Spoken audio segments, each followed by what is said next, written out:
We're back? We'll find out soon. Think I'm back. Yeah, I'm thinking I'm back. Let's see. Alright. I see myself. And I hear myself. Alright. Good to go. Wait, what is it? Test.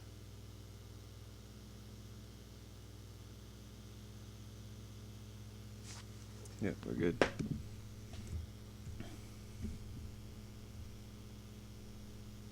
Yay. I don't know what happened. So it just froze up. Like I couldn't interact with it. Let me actually check the logs.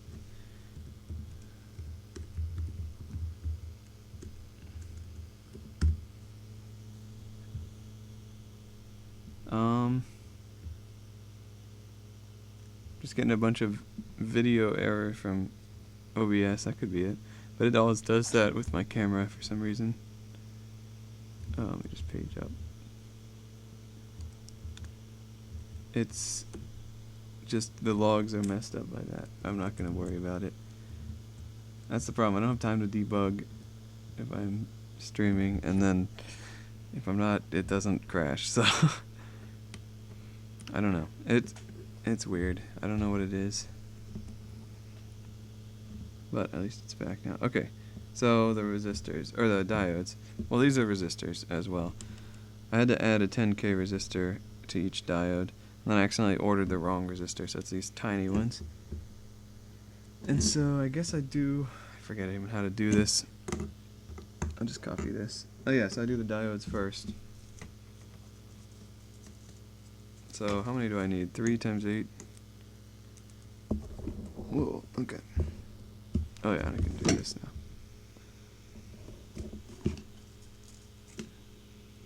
Oh, I can read your messages though. You said I don't see my messages on display. Oh, you're right.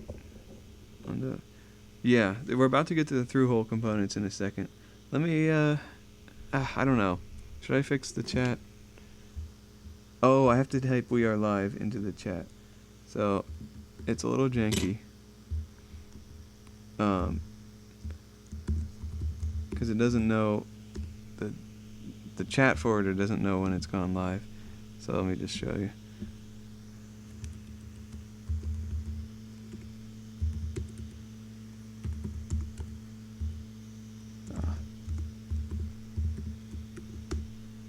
And then the YouTube chat fails, but whatever. Then it says protocol droid has joined the chat or whatever. So there we go. Just reload that to get my face out of there. Okay, so we need 24.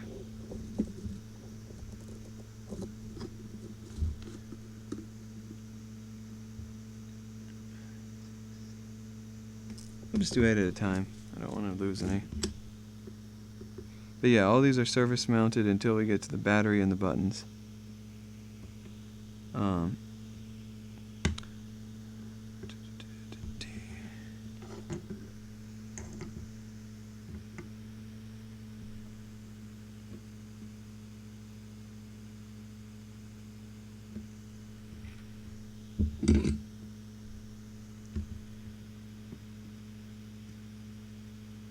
So,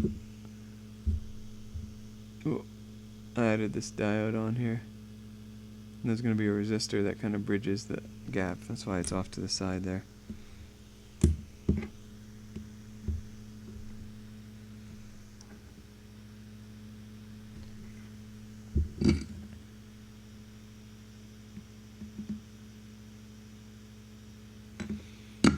Let me just try the resistor now, because I don't know where I need to put the diode. And this resistor is so tiny. Like, you can't even tell I'm holding anything with these. But the resistor's in there. It's like a grain of sand. There, you can kind of tell. It's a grain of sand. I really bought the wrong one. But I figured out how to solder with it. Okay, I need to move the diode. By just lining up an edge. And so, it's kind of hard to describe, but it's like as if one part of it was really big because you're just lining it up. You don't actually have to precisely place it. And then I have a tester for it to make sure I got the connection.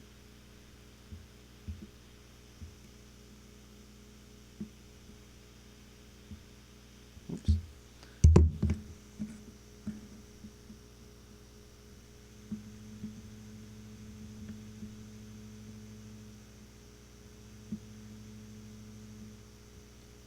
I need to wait longer.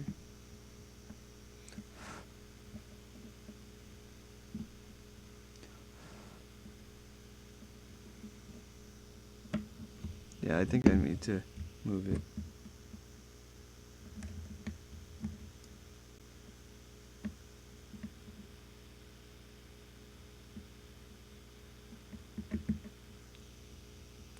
Yeah, let me pull that up actually. Any excuse to stop soldering these stupid sand grains. I suppose I could just order a different part, but it's fine.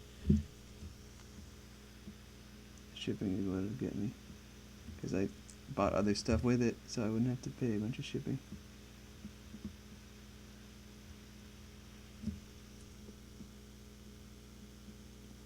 Okay, let me just do this and then I'll show you the thing. So this is a little surface mount component tester, so it'll beep when it's connected.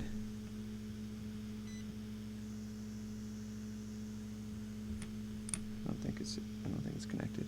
Oh, it is. So it's 10K in one direction and not connected on the other. Perfect. I'll just test that with the one I know is working.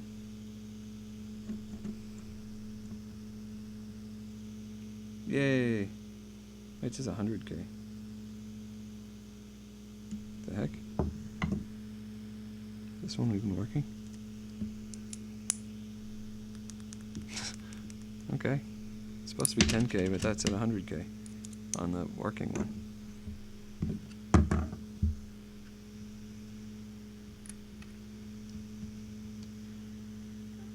Oh, it is 100K. What?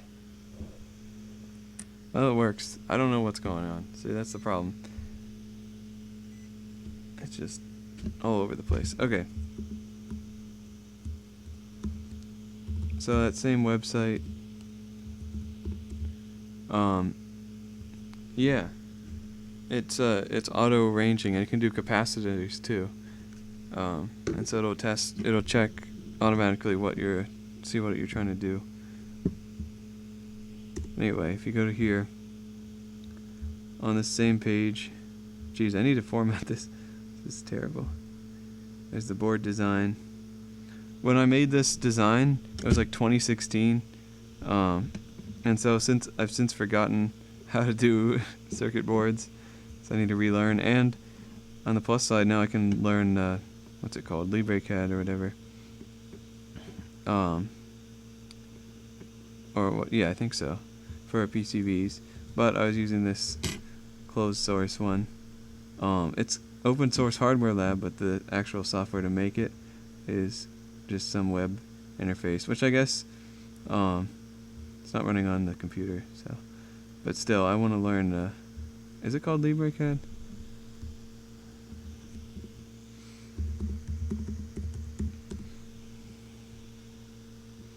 Yeah, LibreCAD. But anyway, this is the circuit, and then I went through several iterations of arranging it onto a board. This is the one I ordered, and then after that it didn't work, so I made these better ones. And it actually has an on-off switch and all this stuff. But then I got this one to work, so I didn't want to waste more time and money ordering more different parts and all this. So if I open this one and this one, I guess.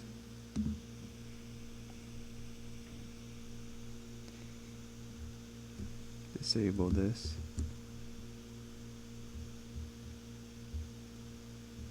Is it not?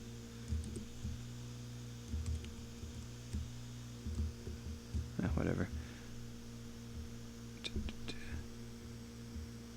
How do I flip it? Oh right, you just disable the layers.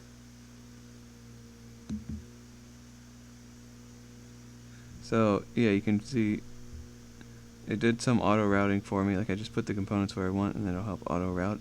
And then from there you can adjust it to make it look better. There's not actually that many connections. I guess I should get to the circuit as well. And there's the back.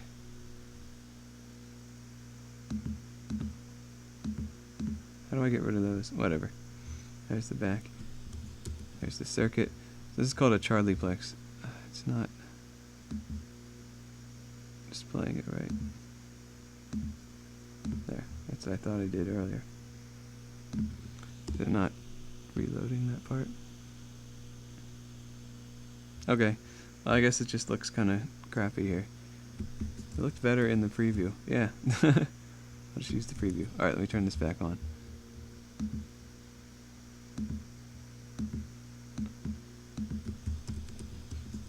So, the microcontroller has 4 pins, and Charlieplexing you can do any combination. Oh wait, I can just do a new tab. You can do any combination of pins will create an output. So from pin 0 to 1, that's these 2 LEDs. And you actually get 2 because it's a diode. The microcontroller is ATtiny9.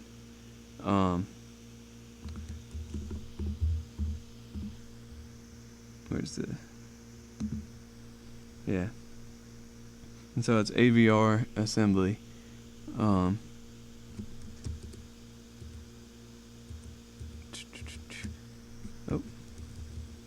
Yeah, so then you turn one of these on, one of them off, and the rest you disconnect by setting them to an input.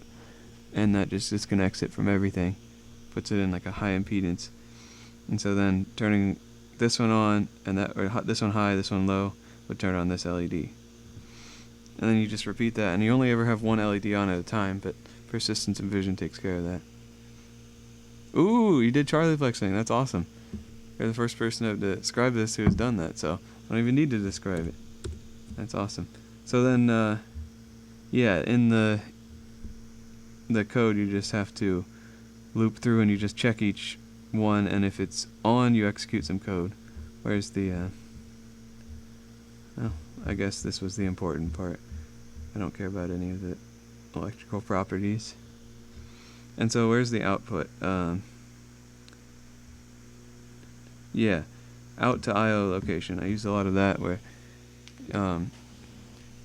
you could just write to the IO with a assembly instruction. You can open the code.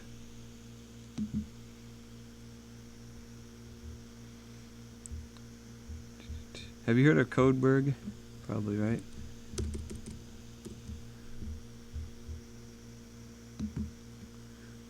Oh, there it goes. Took a second. Let me just tilt this up. I can't see. Boom. Let me find the code to display.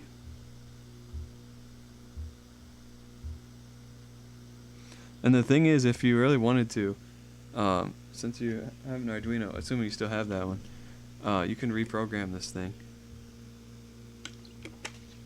With, as long as you have a 12-volt supply and an Arduino, you make like a circuit to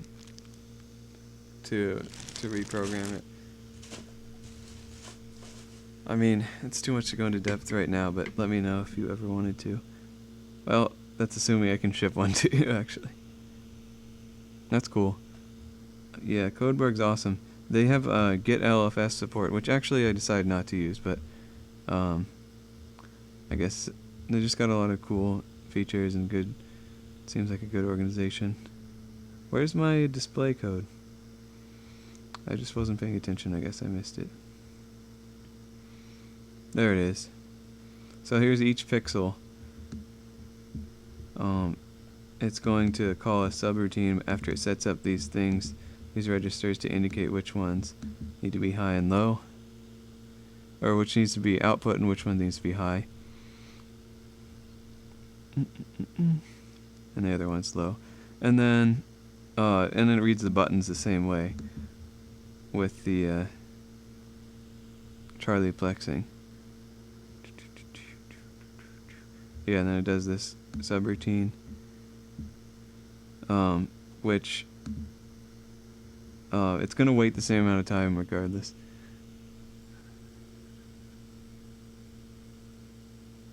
Oh, about the Arduino. If you want to, once I can find a way to ship this to you, like, whenever you get the Pine phone or whatever, I'll send one of these. And if you wanted to, you could reprogram it if you have an Arduino.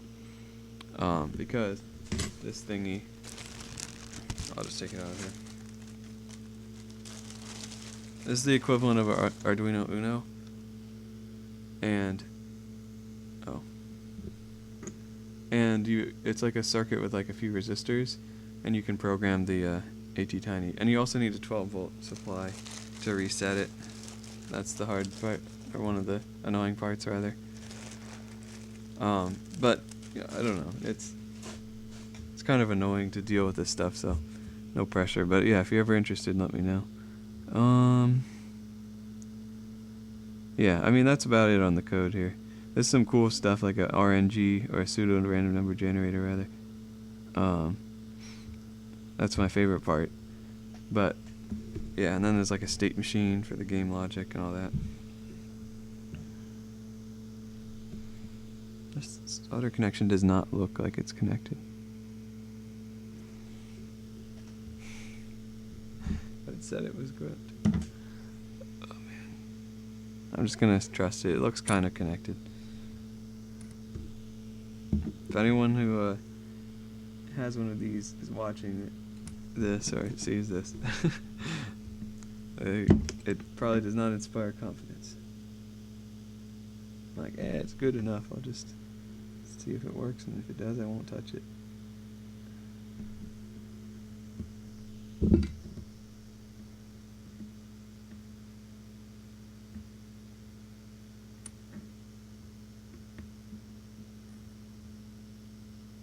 Okay, I think I'm getting the hang of these sand grains. I remember how to do it now. Yes, I use Arduino as a programmer for the ATtiny. I did do that earlier, but when you weren't here. But it's too late. I can't reprogram it without a 12-volt supply, which I guess I could do, but I don't want to risk anything. But you just pull up the Arduino IDE, upload a sketch, and then you communicate via the serial monitor to the Arduino, which communicates via some protocol to the ATtiny. And you send like serial commands, the Arduino interprets them, and then sends the data on. And it can like flash the flash memory.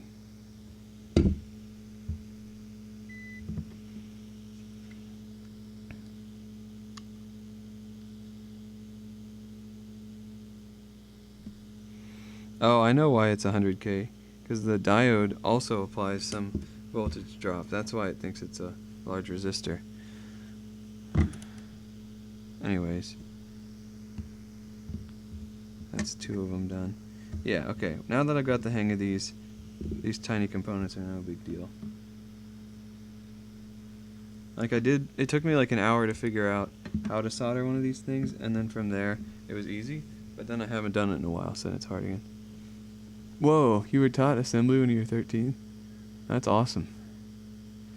That was one of the major roadblocks when I tried to do this, like right before college. I didn't know assembly, and I didn't know low-level C to do this, or like I couldn't get this, like set up the tool chain to get it to compile to C. I could only upload assembly.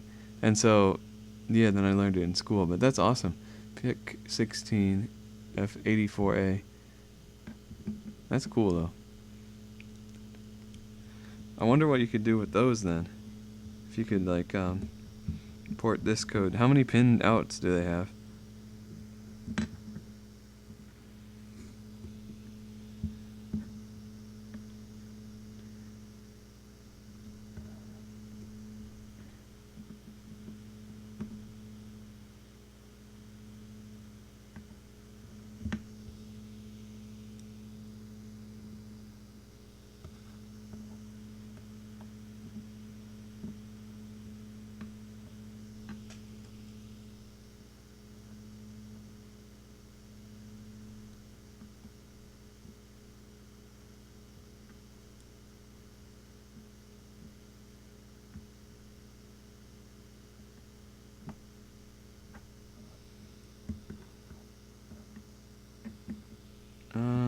just do all these.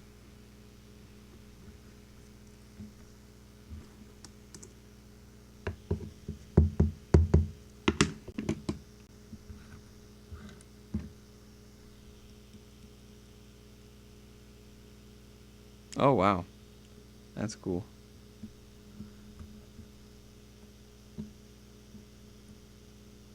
So you're doing basically exactly this.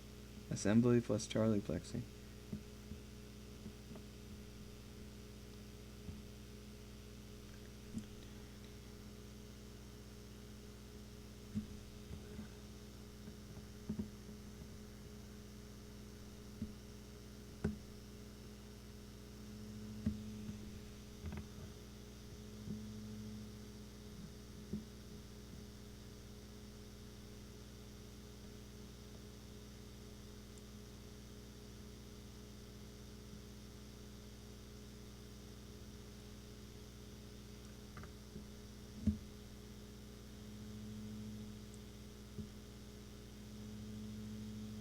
Alright.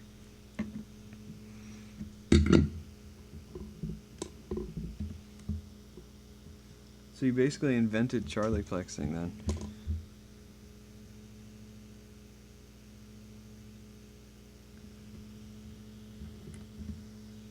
Well, I guess then it wouldn't be Charlie plexing, you just name it after yourself.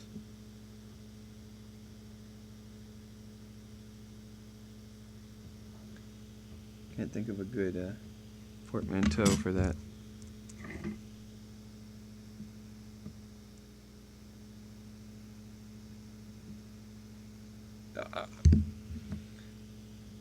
It's heating up the other side of the chip, or the diode.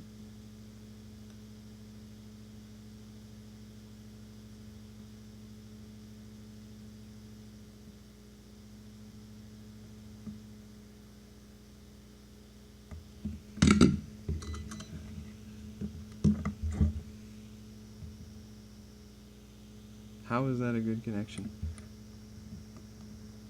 Alright, sure. It's the ugliest soldering thing ever. What else do I even have there? Oh, I didn't switch back to the camera. Well, I think I have some favorited ones. No, I don't. I need to like make some of them favorited. Oh, that's just the number of stars. How can I... Oh, it's starred. How do I star a repository then? So here's the Hugo Ohmcast. How do I star it? Oh, I'm not signed in. I'll do it later then. Guess when my computer crashed, it logged me out. Because there's a lot of these that are not important. It's just I never delete anything with these. Oh, this one's interesting actually. It's sort of like you can establish links between items. Like let's say JavaScript was reinvented in 2012. There's a link to that.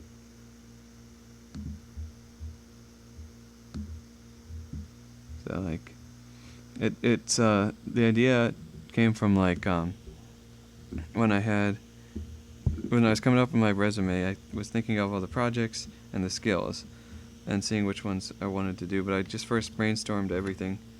And the problem is projects would help me think of more skills, and then skills I'd be like, oh, I also used that Java in this other project or whatever, Python in this other one. And then, oh, in that one I used Flask, and then whatever.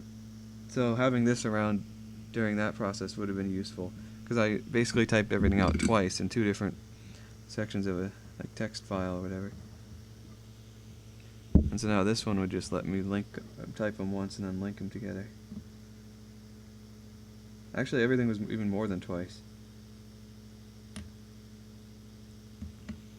So if you ever need sort of a many to many to many deal, mind map.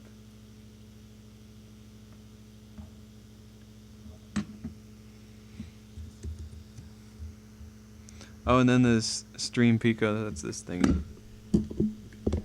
This is a Raspberry Pi Pico, and I've hooked it up to connect to OBS, sort of like Stream Deck, through through Bluetooth. But it's got like a Bluetooth module you gotta get separately, and then the keypad you gotta get, so it's all kind of custom stuff. Then they came out with the Pico W, and I'm like, oh great, now my hack job is obsolete, which I guess is good, but I don't want to redesign it, you know? So, I don't know.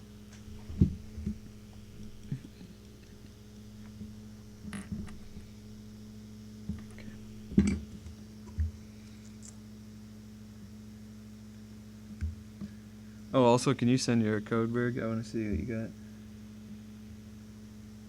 If you want.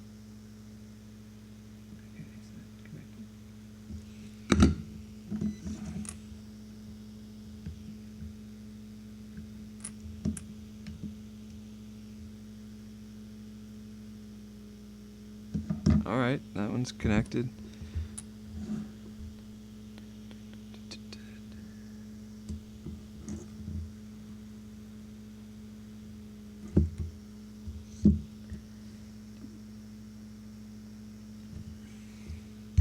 I can switch back to this. Not that it's very helpful.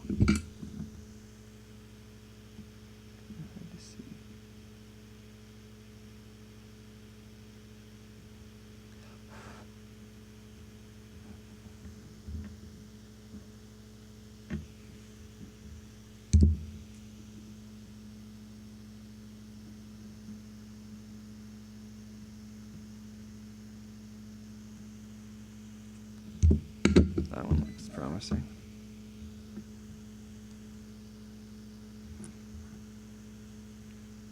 Yeah, I think I'm being too careful. They've all worked so far. Yeah, you can choose C++ or Python, and I went with Python just because it's something I've never been able to do before, is Python on a microcontroller. So, C++ probably would have been faster and stuff, but it's just so cool. And then also some of the code for the serial protocol. Well, actually not too much of it was common between the server and client. But I could just copy code, try things out on my local, and then put them in there as Python.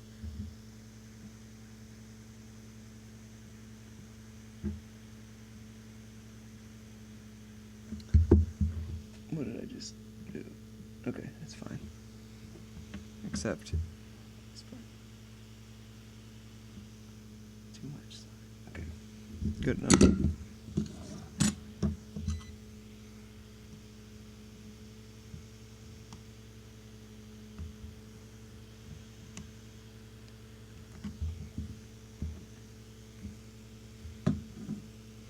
Oh, I've recently heard about Fossil. It's interesting. I'll definitely check that out. I have to get to this.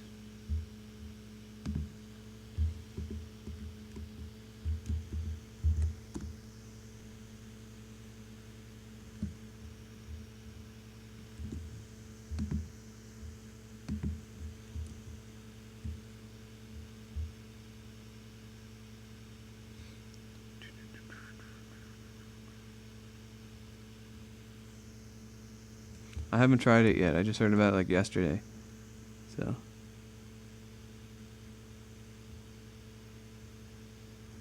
Wait. Did you make Frost or did you just clone it?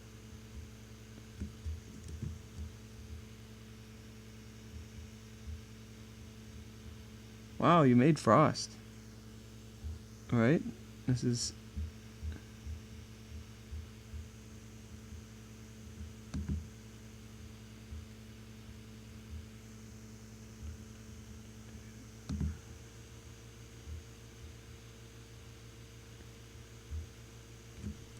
Because, my mom uses Frost, but she still has Facebook, so...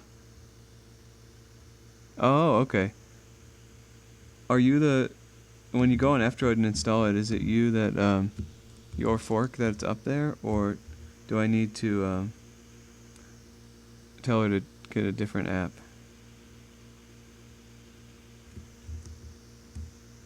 Oh, well, it's not opening F-Droid for some reason.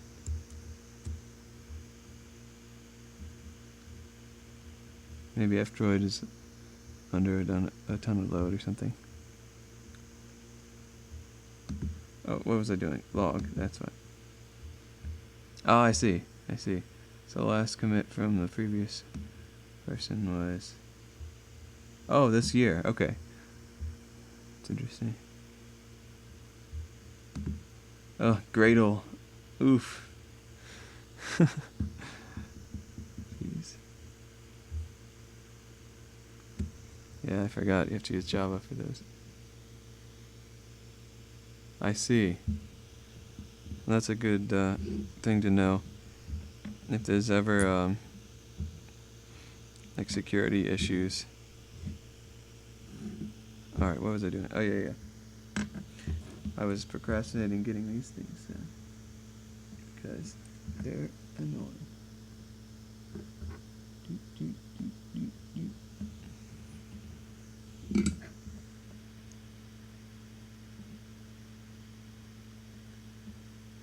Wait, how did you fork a... oh, that's not Fossil, that's Git. Okay. You didn't fork a Git project on Fossil. I can't.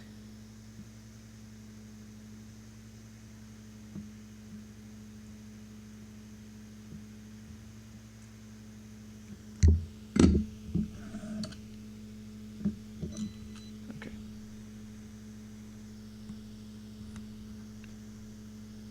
Okay, that one's good.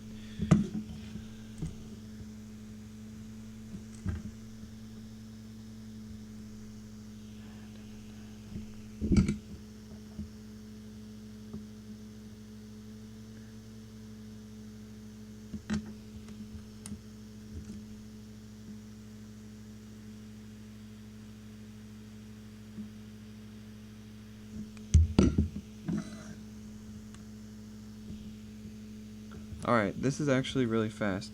Now that I've learned, you just have to line up the two connections, and then you just throw some solder on, and it like surface tensions onto the right one. So now I got all those done. I got to do the back side. So there you go. Oh no.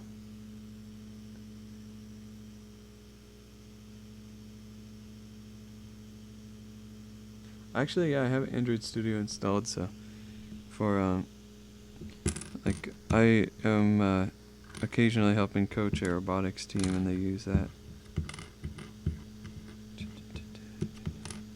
I used to be on the team, but it's not really Android development. It's using an Android app, but they write most of the app for you, so I don't really know anything about it. That's awesome that you're maintaining that. I've always found it hard to jump in the middle of a project and get up to speed and all that. But with my job now, I'm getting more practice at that, and so now I'm able to hopefully jump into Owncast and contribute and whatnot.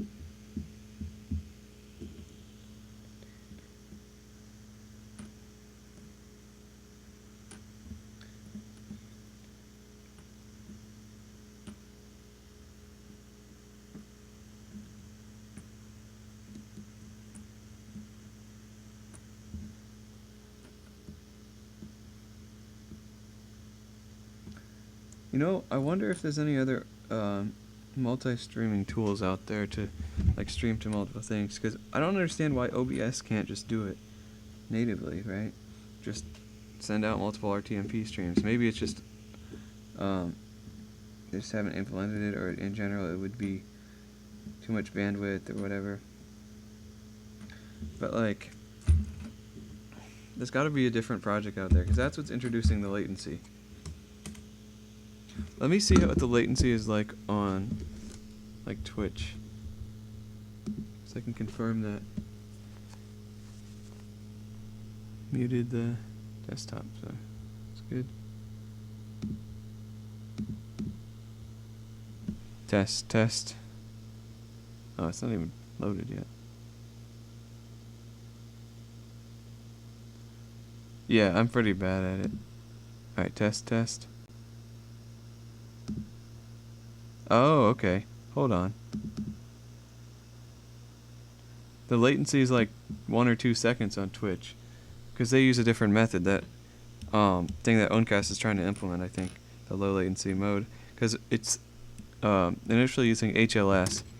That's the one of the slow things. So no, the delay is not from the RTMP splitter. It's from the front end. Just super weird. Anyway.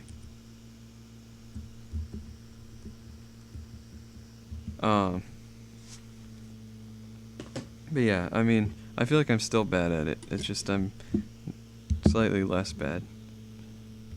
Okay, I need this still, and I need 8 more of these. Actually, 16.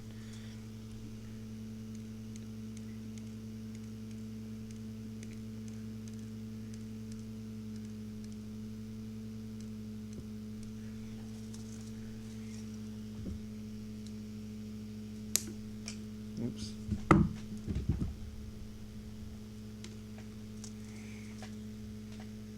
Oh, and that's it. I can put these away.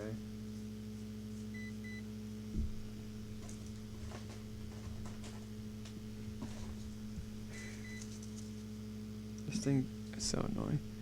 It just beeps when you leave it on for too long. Okay, get it coiled, and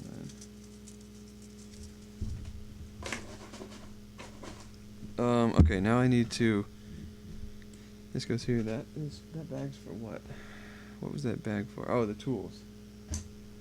Yeah, I just don't want to lose track of everything.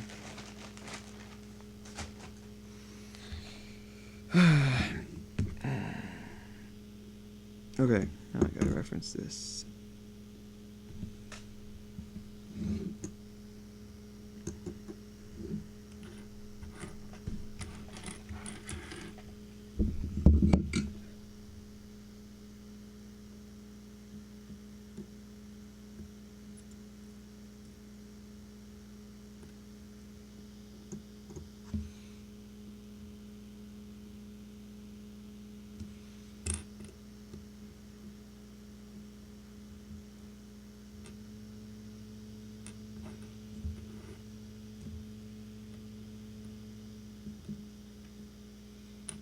Do that right.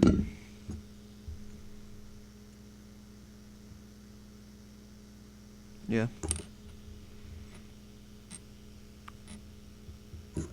Wait, what? I was just talking about this thing. This actually runs on the same battery inside. Oh, it's kind of screw. But it shuts off after 5 minutes. It's so annoying. But this one, yes, the coin battery is on the back. So like, here's the done one. And it's just like, it's gonna go on there. And then I have a bunch of them. I guess that's the battery holder. Here's the batteries. Well, if you buy these in bulk, well, I'm soldering these right now. These diodes. Oh man. There it goes. These 2 diodes and resistors.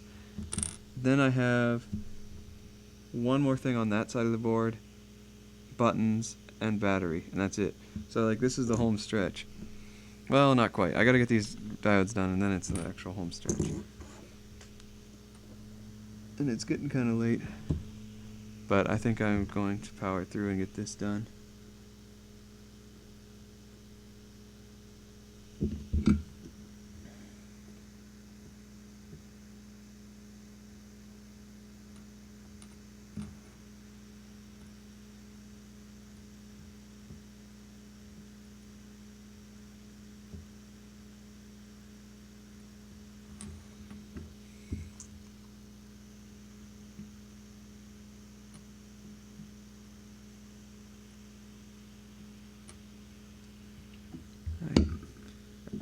On.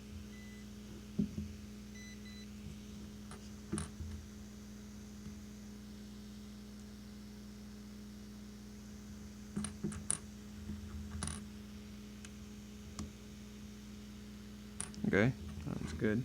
I guess I'll do the other one.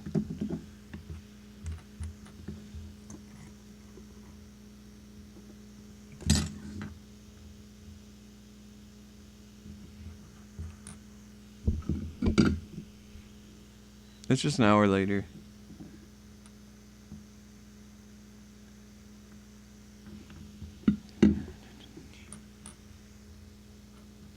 I don't know. Recently I've been going to sleep I don't know, maybe like 1 or 2.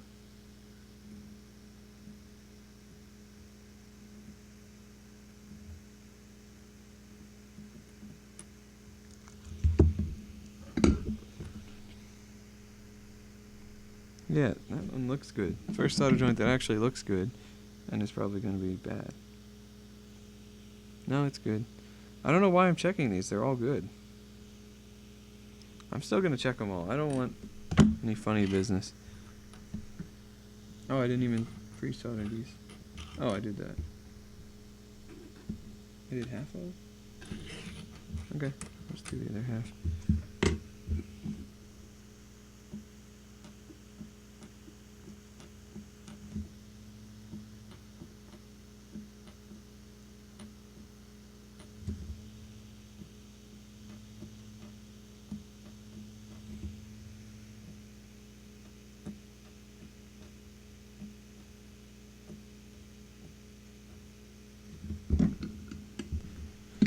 Yeah, well, thanks for hanging out so long. Oh. I don't know, I was kind of hesitating whether or not to stream this because it's kind of like not very interesting. Especially without the good camera. That would really make it a lot better. But I'm glad I did.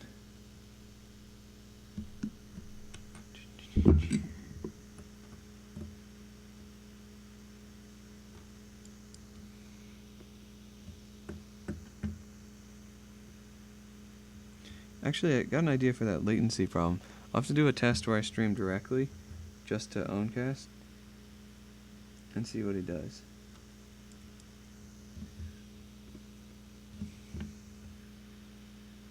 Oh, I did this one wrong. Okay, goes like that.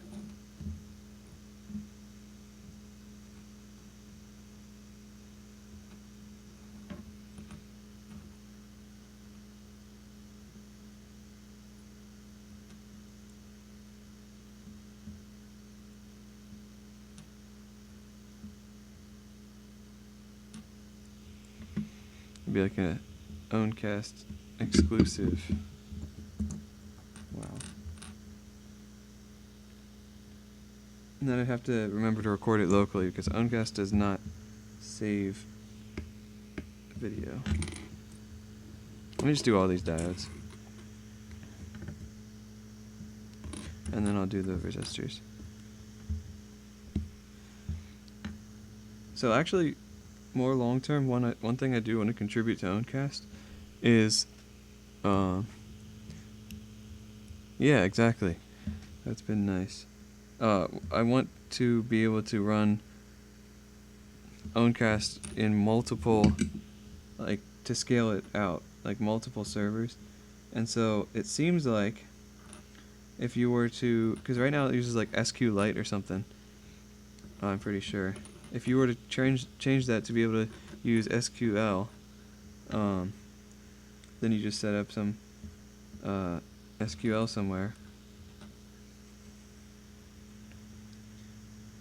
and you set up S3 compatible storage with like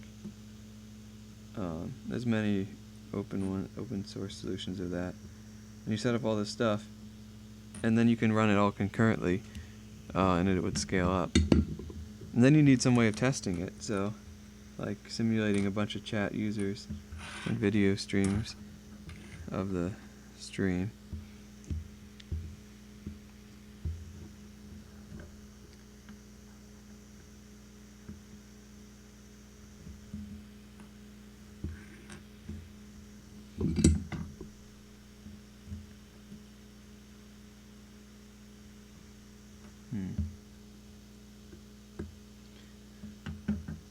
You know, the thing I've noticed whenever I stream is I just become instantly not funny at all, you know?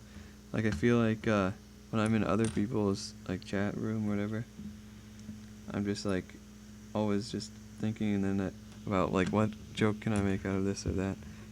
But when I'm streaming, I'm like, this is very serious. It's a very sad and solemn occasion. It's like, what am I doing?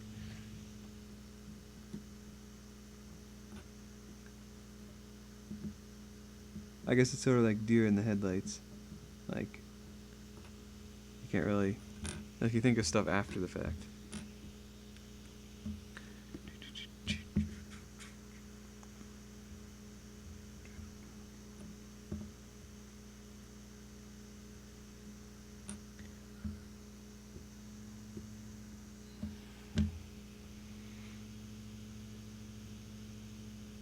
IRC. Oh, actually, you can do video streaming with FFmpeg to RTMP.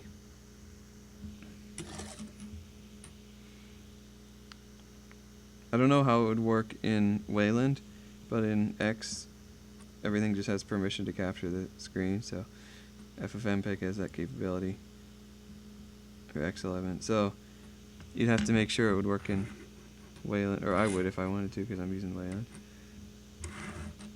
The only reason I'm using Wayland really is, one, for the screen scaling, because my laptop screen needs to have a different scale than the other screens, and it does not work on X11.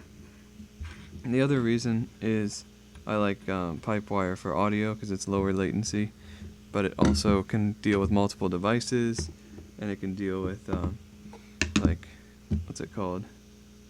You can like route things around, and also you can control it with Pulse Audio, so all this stuff, and just all the devices. Like when you run Jack, you also run Pulse for other devices, like a Pulse Jack bridge, and it's kind of messy. So with Pipewire, it kind of consolidates that, but it also has low latency, so it's really nice. Because I do like audio or like music with like a MIDI keyboard. So when you press a key, you don't want to wait like 100 milliseconds. I've only been able to get it down to like 30 with either Jack or Pipewire, but Pipewire is way better in the other areas.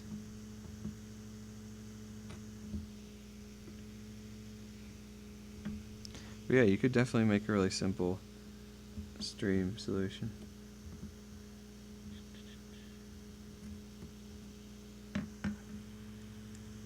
Did I get an extra diode? No, there it goes.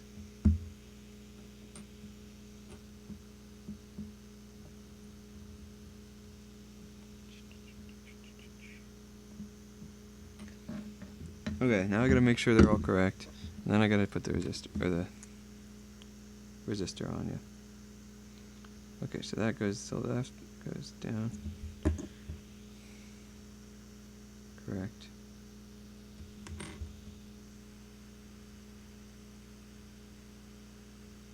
Correct. Correct.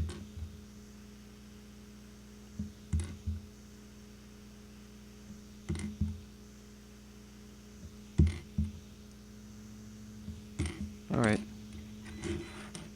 Oh, hush. I'm just gonna solder all of them and then. Oh, okay. Wait, what's LDAC? But yeah, the Bluetooth support on Pipewire I've heard is good. I don't actually have any Bluetooth audio stuff.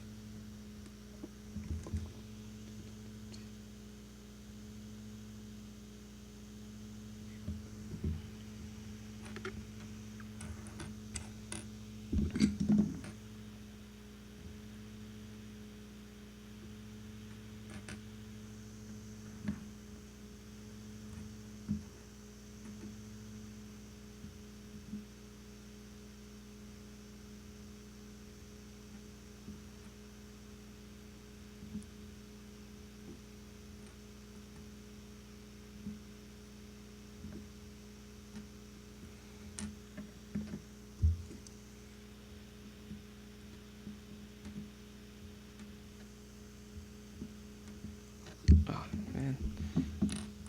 I can't get this connection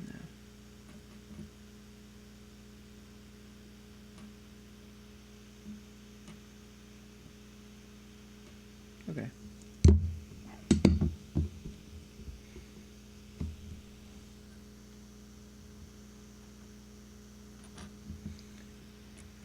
So I think once the latency is fixed, it's not going to work on MPV. Or maybe it will, I don't know. But I think they use HLS, which is just high latency.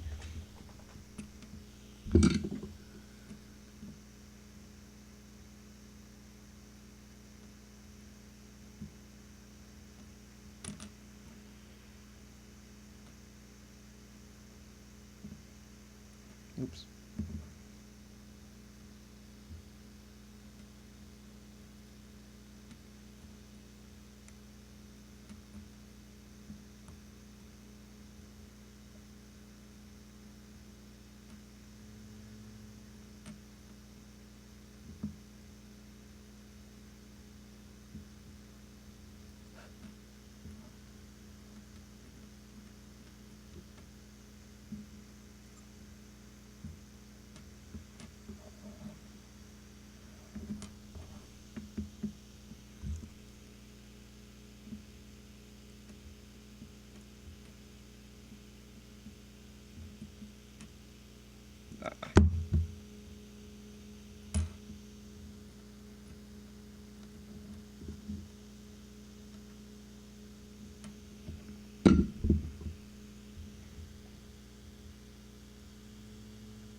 Encoder, wait. Oh, I see. So on the headphones, it's encoding it, or it's decoding it on the headphones, which you need a license. But if it was going the other way, you need to decode it. Okay, I see.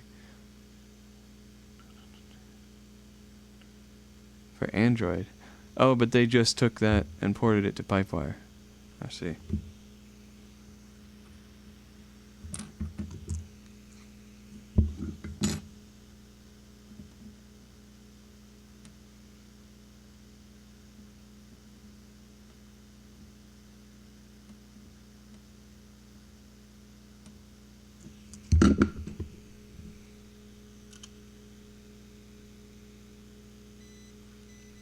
Can't help it. I need to test it.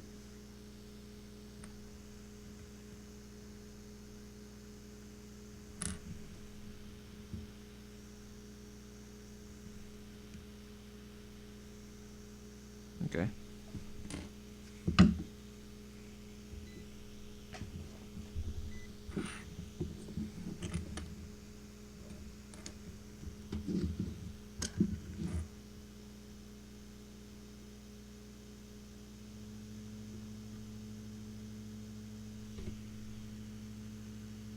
Okay, yeah, I understand now. Just took me a second. I need to fix all the apostrophes and stuff in the chat box. You can just use the Owncast chat, apparently in OBS. So I'll do that. I just didn't get around to it yet. Yeah.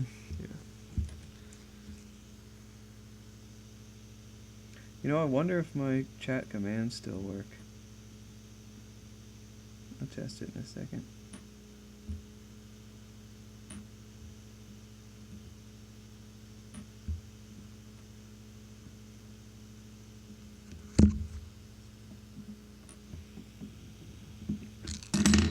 Oops.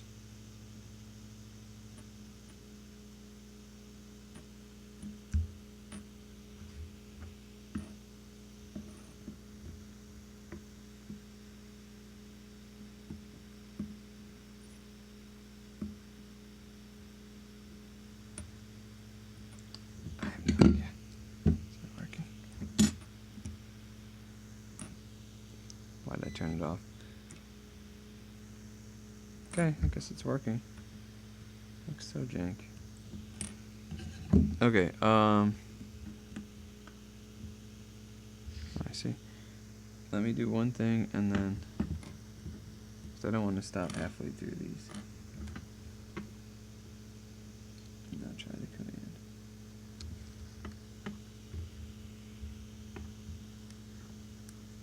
Wow. Just went flying. I'm never finding that.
Alright.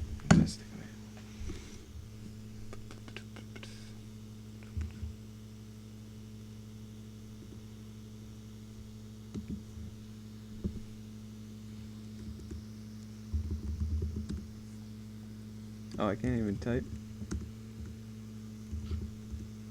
Okay. What? Can't type an exclamation mark? There it goes. So the commands don't work. Let me try on the other chat one.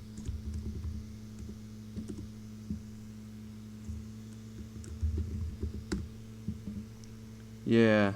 So that's the thing, I didn't get the commands working properly on that. But anyway. Oh, that's another repo that I have, is this Boggle game. And all that. But I don't have time for that. Well, I mean, I need to take a break from this at some point. Once I get these done, maybe I'll play around a Boggle.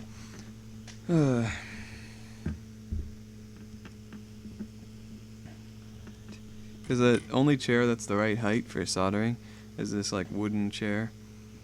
Because if I'm in my desk chair, I have to like bend down a lot further to get to the desk, and so that's no good. This one's the right height, but it's just like wooden, so it's a little more uncomfortable.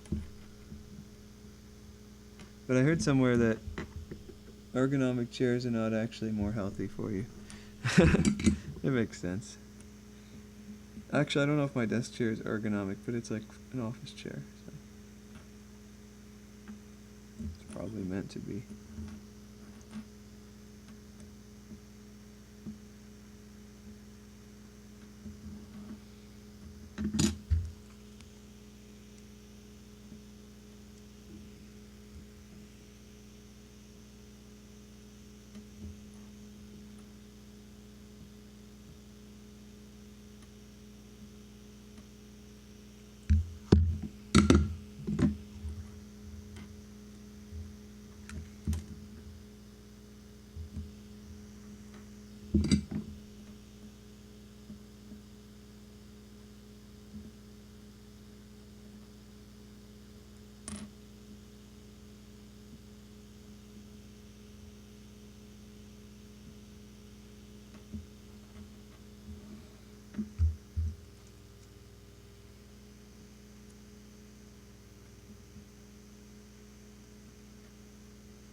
Oh, that's a good point. I do not have it open right now. I should open it. Wait a second.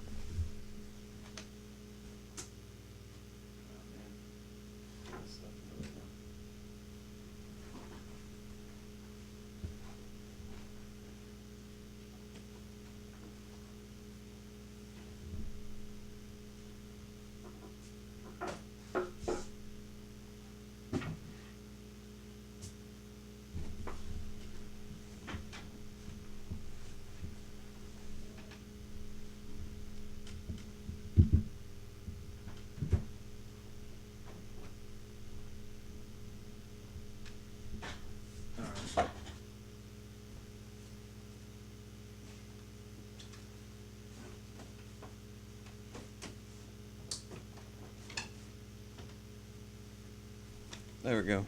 I opened two different ones so it'll flow through. Oh, welcome. I don't think there's a help command. I just made one command. I think I might have had some others like dice or something, but let me see.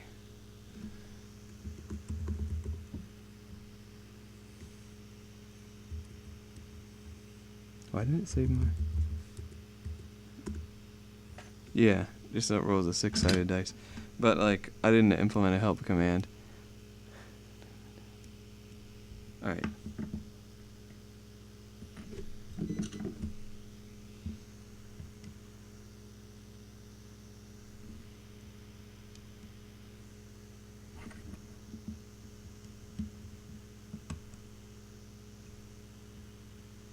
Okay.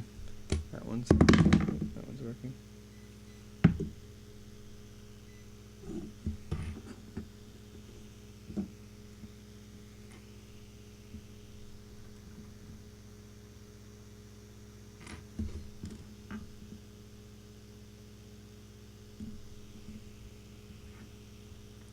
But yeah. Wait, why is it responding as a certain thing? Like I thought it... Oh, that's an Owncast thing? Hold on. I don't know. I'm... It's all this random code layered on top of each other because I added Owncast last, and so... I don't know what's happening.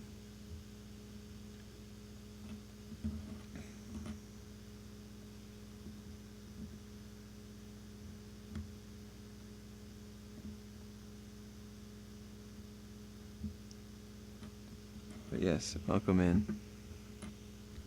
Unless that's also you. The same person. But I think it's someone new.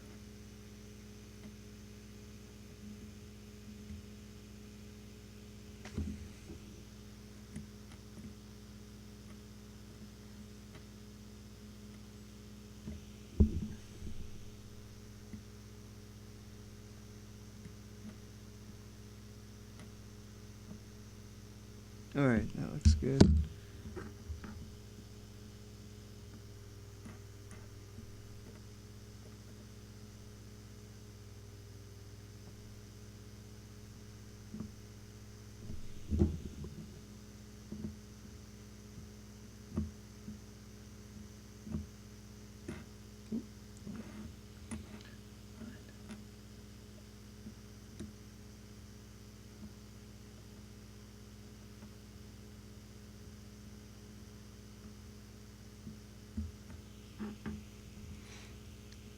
Oh, nice. Is it the Owncast bot, or is it some... Which bot is it? Because there's all sorts of stuff I don't know about on Mastodon that I'm always finding. Oh, and you can set your name on the top right. Yeah, you can go to the top right, there's a drop down, you can set your name. You can even log in with Mastodon to reserve a name. It's pretty nifty. But yeah, which bot? And there's a delay, I need to fix that, but... Okay, good, yeah. That's the Owncast bot. They actually updated it now, so each Owncast is... Oh, you can do that. That's cool. Each Owncast is a bot itself that you can follow for notifications. It's just like streamer at and then the website.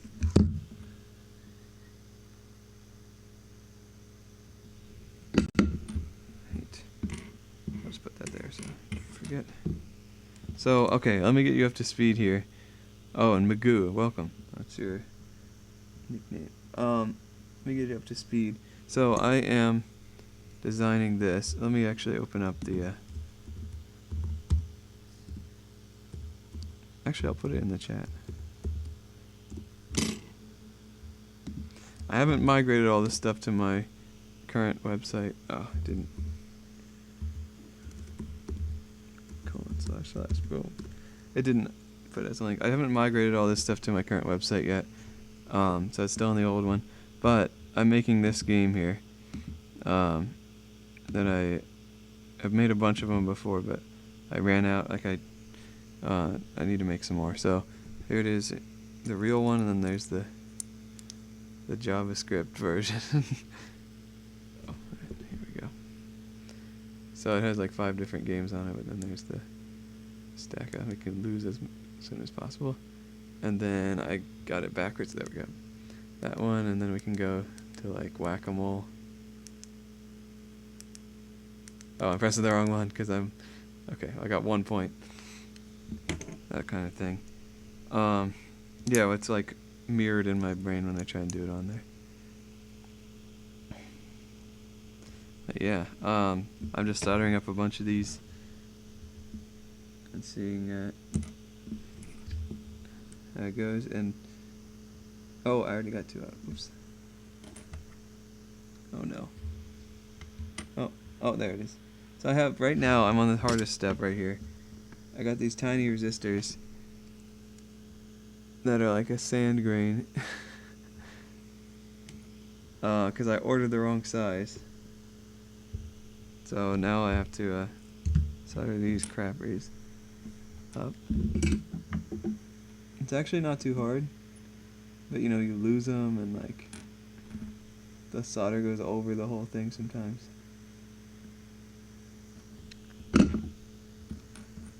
So next time I'll check metric versus imperial.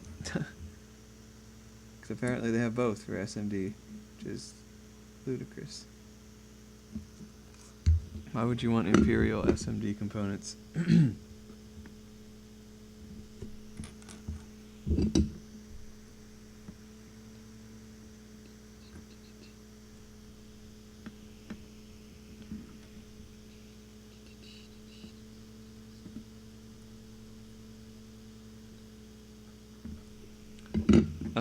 Yep, still need.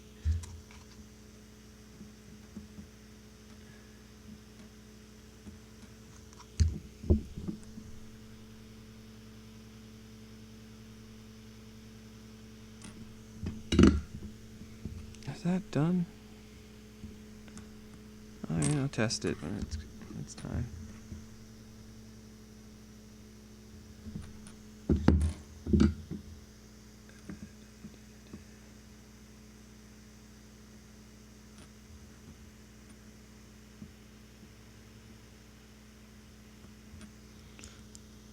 So yeah, I mean, I don't really know what else to talk about, but if either of y'all have something interesting, let me know.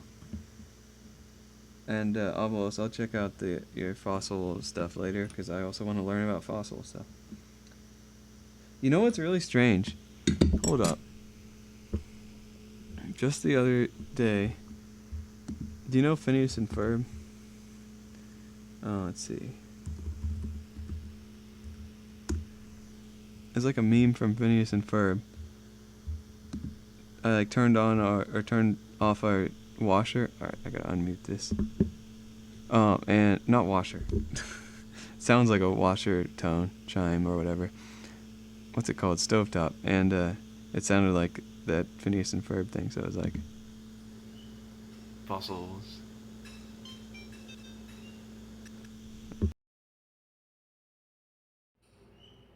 Fossils.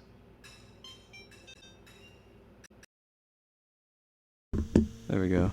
And then the next day I learned about fossil, the version control.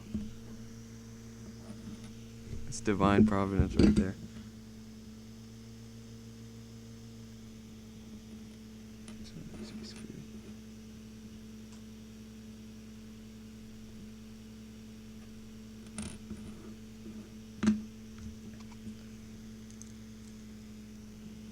What's the word for fossil in Latin? Because it's like Deus ex machina, but fossil.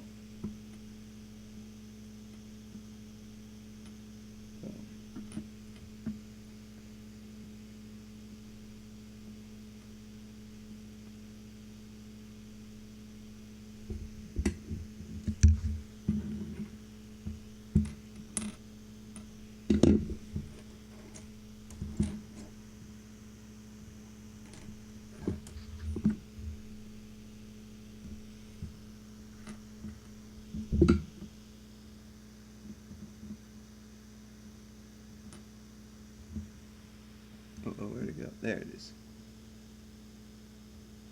I take back what I said. This thing's like 2 or 3 grains of sand.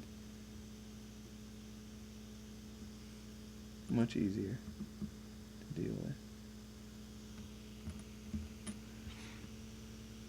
Yeah. Take it easy, and thanks for staying so long. Definitely don't feel pressured to stick around. And yeah, hopefully in the future I'll stream something more engaging, interesting. But yep, I'll see you around.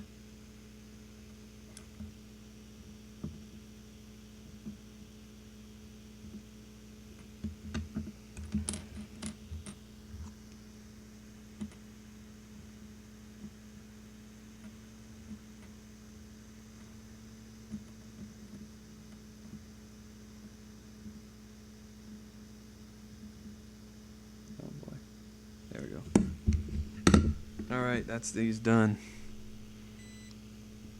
Diode Zone, that's not my own. I have a account on Diode Zone. I can just link it. Diode Zone is like for electronics and stuff. Dang, I should be streaming on there because they added that. But the annoying thing about PeerTube is you gotta set up a new video every time you stream. You can't just go live and it'll figure it out later. So, in general, I'm just too lazy to do that, although it would just be create a video, copy the link, put it in my config for forwarding, and then I'm done. So it wouldn't be too bad.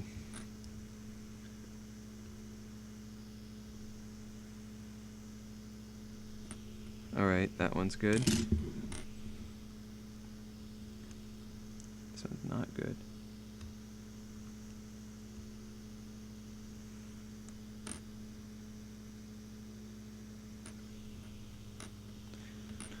Let's see. What do I even have on Diode Zone? I guess it's just the same stuff, except for it's not the streams.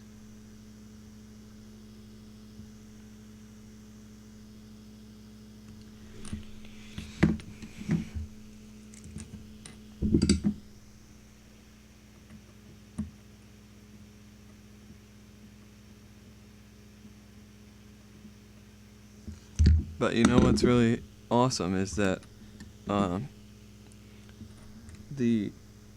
on, it's not working. Dang it.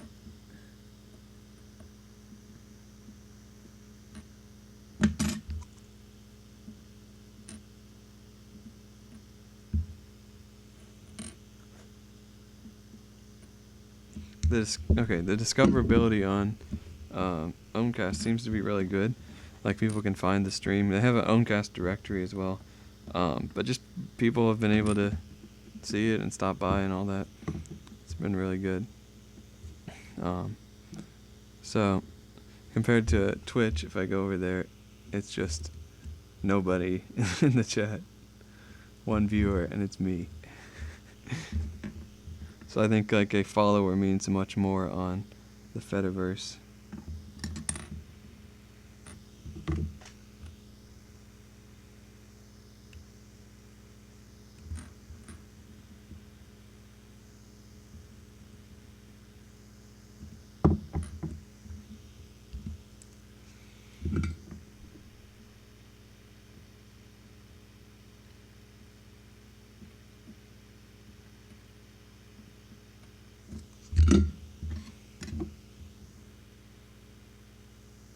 Okay, it's working now.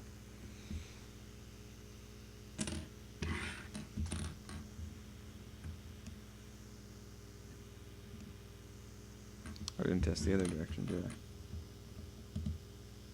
Yeah, it's good. Alright. That's true. It's, I never visit the global timeline. Although I'm on Fostodon, and I think they have a pretty good community there, so I don't really need the global one as much. And then people boost things from others, so yeah. I don't know. I wonder, and I think they block several instances as well, but I don't know if it's that, because they don't have that much time to moderate. Be interesting to have, I guess you could just block instances from your account, right? I think. I know you can block accounts, obviously, but anyway, all these are done, and we can think about what do I do next. I can put this away. I hate these things, these resistors. I have actually a few left of the good kind, but I'm saving that for a rainy day when I really don't feel like soldering the little ones. Or, you know, for future projects. Maybe I'll just use up the bad ones now.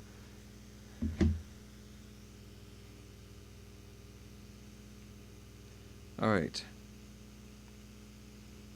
So now it's just the buttons, the the resistor, the solder bridges, and the batteries.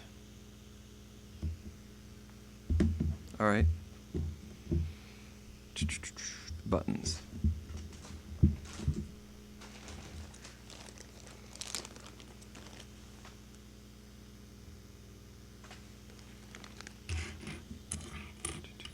Okay, that's good to know you can block an instance. I don't know, I haven't been on Mastodon for like several months up until like I started streaming again. And like I just, when I was gonna put out the notification and whatnot, or actually right before, like a few weeks before I started using it. Or no, I forget, just like around this time. And I started reading some of the stuff again. So I'm not too like heavily involved, which is probably a good thing, because actually a lot of the downsides of any social media like are applied to Mastodon. Even though it's open source, doesn't make it perfect. Oh, so that's the other thing, these buttons, I put the traces on incorrectly. I wired it incorrectly, so I gotta put the buttons on sideways instead of like this. Oh, it's so hard to see. Instead of like that, I gotta put them on sideways and like bend the pins. Yet another issue of these boards. But you know, once you have a solution, it's reproducible, so I could just bend the pins and I know it'll work.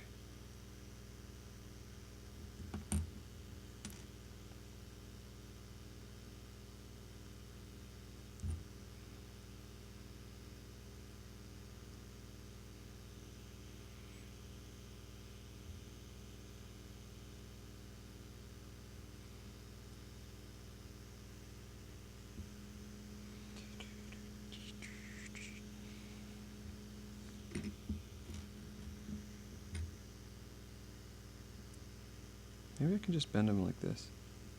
Yeah, it's easier. Just bend them while I'm pushing the thing in. No, that doesn't really work. They're not lined up.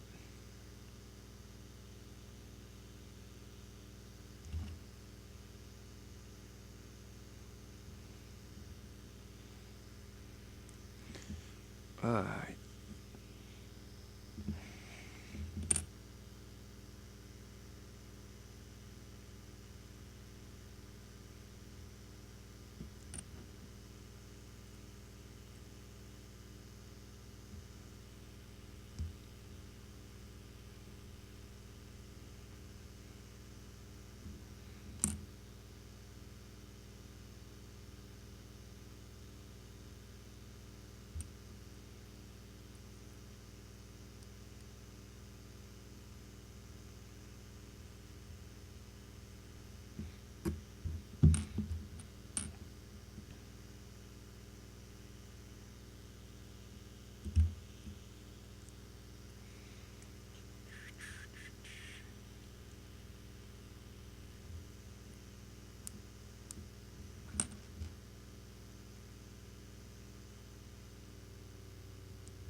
Haha, I'm done with this thing. I hate how it turns off after 5 minutes. I wish it was even more, you know. So I'm soldering stuff and then, well, you know, I wish it would reset after I used it. It doesn't reset the turn off timer after I use it. That's the real issue. Because then I could just go like beep and then reset it. Maybe I need to go and hack into it and change the code. I don't even know how it works.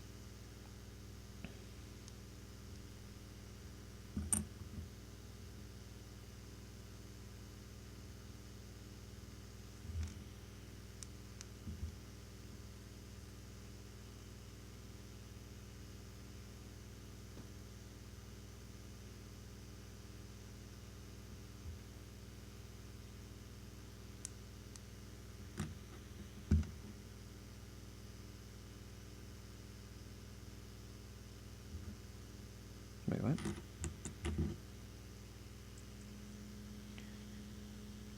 Oh, yeah, I should explain this a little bit. So, here, I have some stuff open. Oh, where did it all go?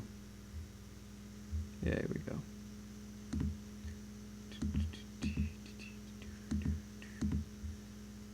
So this is, well, let me start at the big picture here. This is oh, it's still going.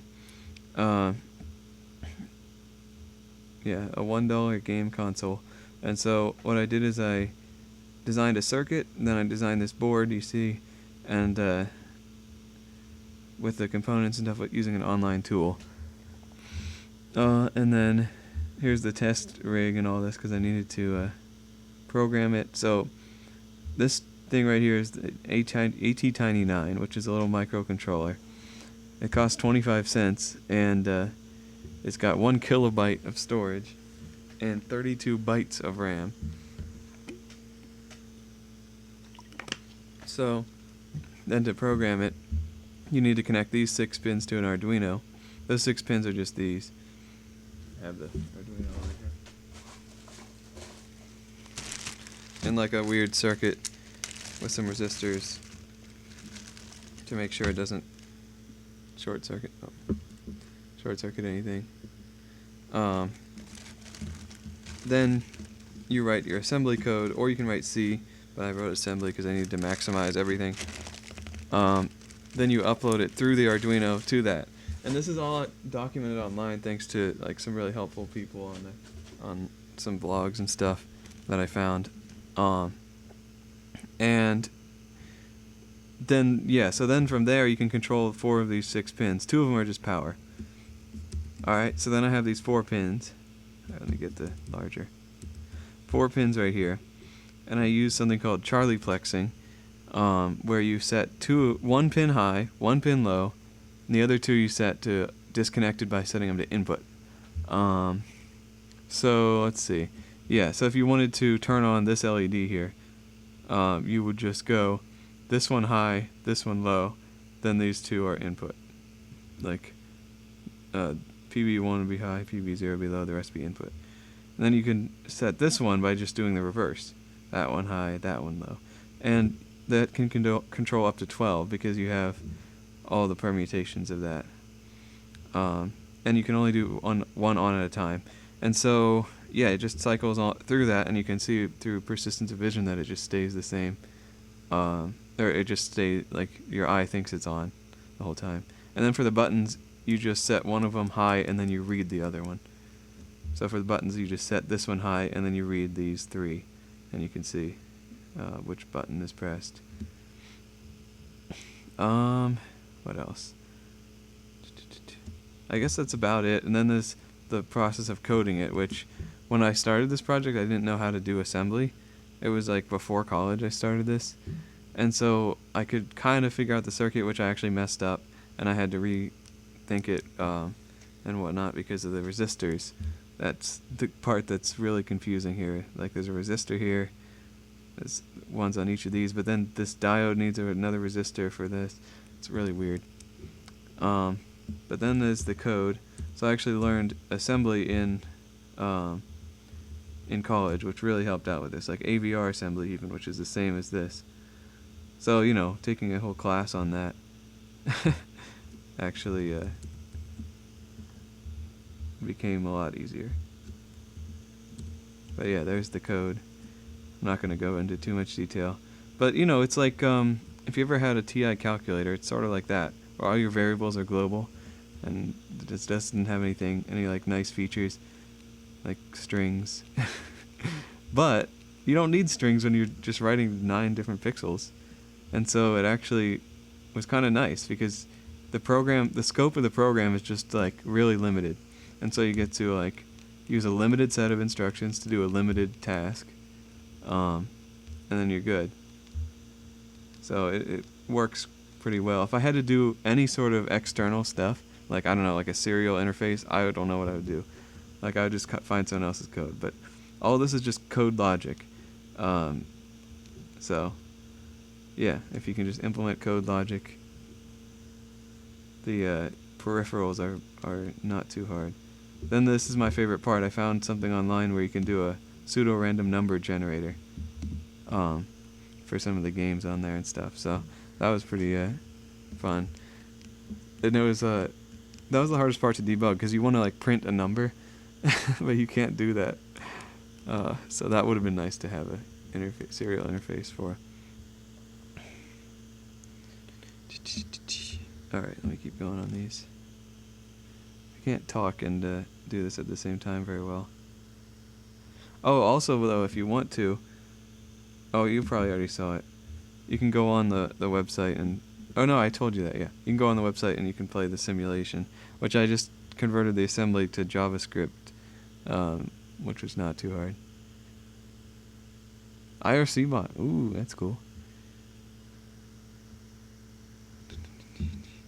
Wait, what did the bot do? Is it like, you can like do a command and the bot will respond kind of thing?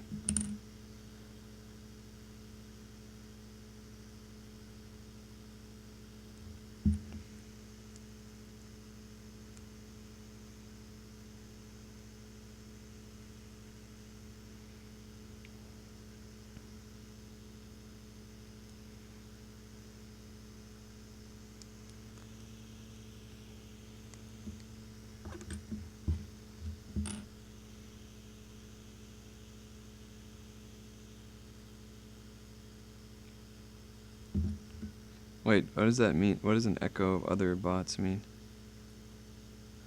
Like you copied the code for them, or you have your bot talk to other bots?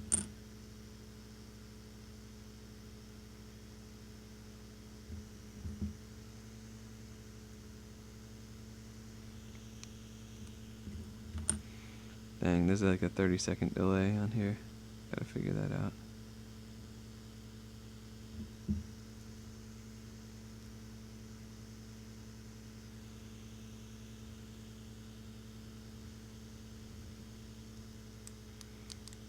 Alright, I need 6 more.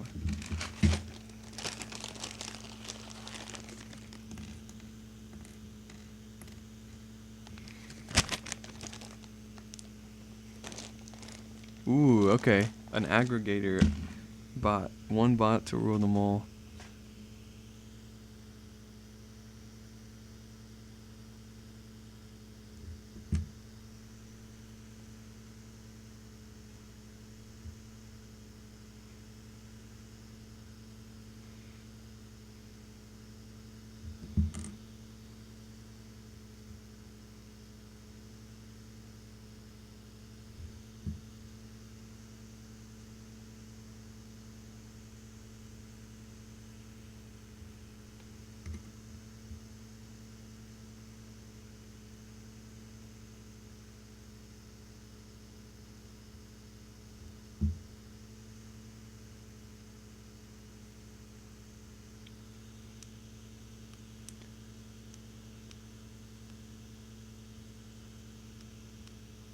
That's cool. It's kind of funny that we went through all this effort just so you don't have to like join a different channel, but if it you can search multiple at once, I can see the value there. Or it's like you don't have to scan through multiple manually. Guess it makes sense. I've never really used IRC too much.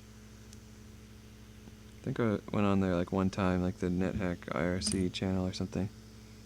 I don't know if you know about NetHack, like the game, but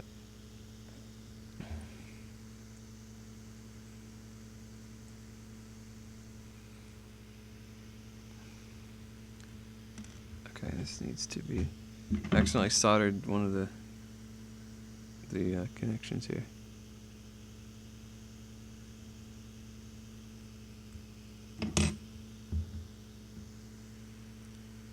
Yes, everyone's a nerd.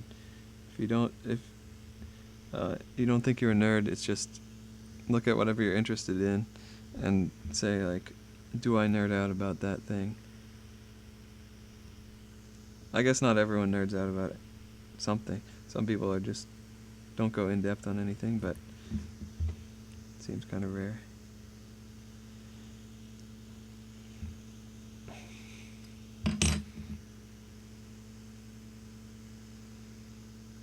I don't know, like you could be a gardening nerd.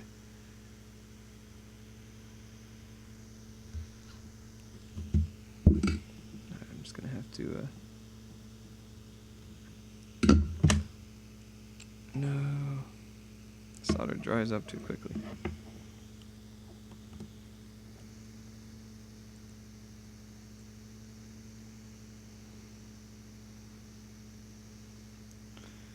Maybe I can do this. There we go.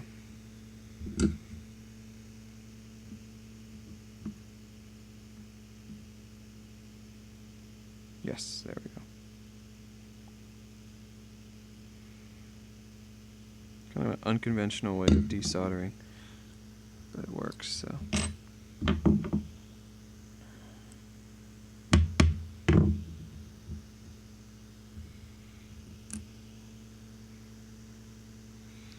Yeah, I don't even know what to talk about on these kind of streams. Just like, I don't know. How's life? Ugh. Like I'm just spouting whatever comes to my mind. There we go. I got all those in, but now I gotta solder them. Or now I gotta bend them.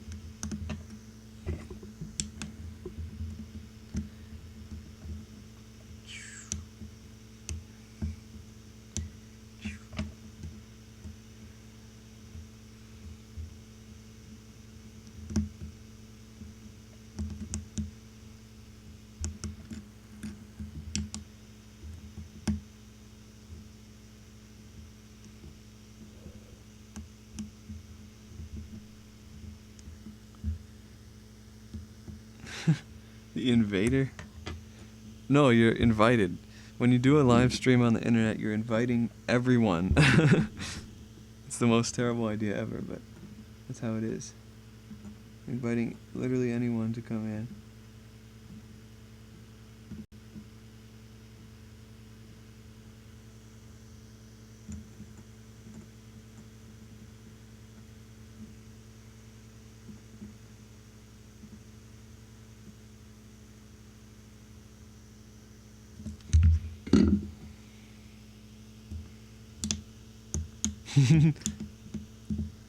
Yes.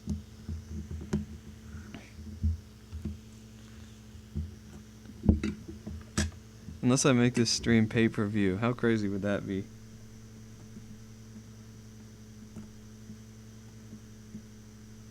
Put in a pull request.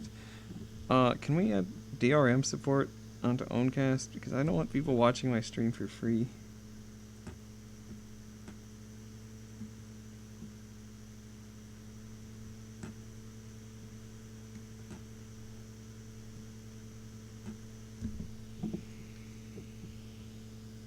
Especially the Canadians.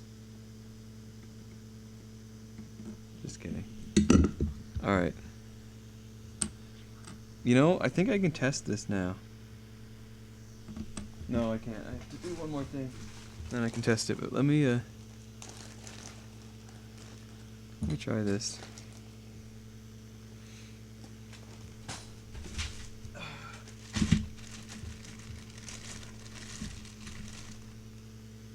Check out these batteries. Incel brand battery. Actual Incel. I guess their tagline could be like wasted potential or something like that. Okay. Oh, I gotta solder these first.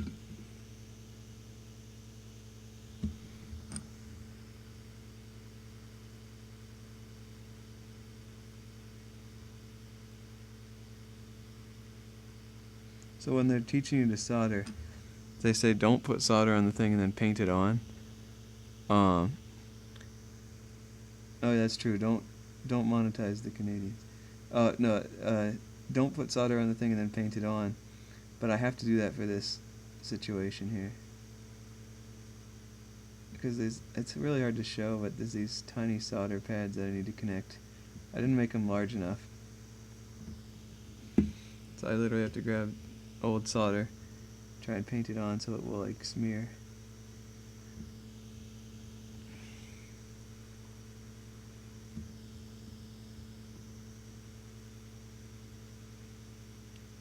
usually the opposite of what you want. But as it turns out, it might be what you get.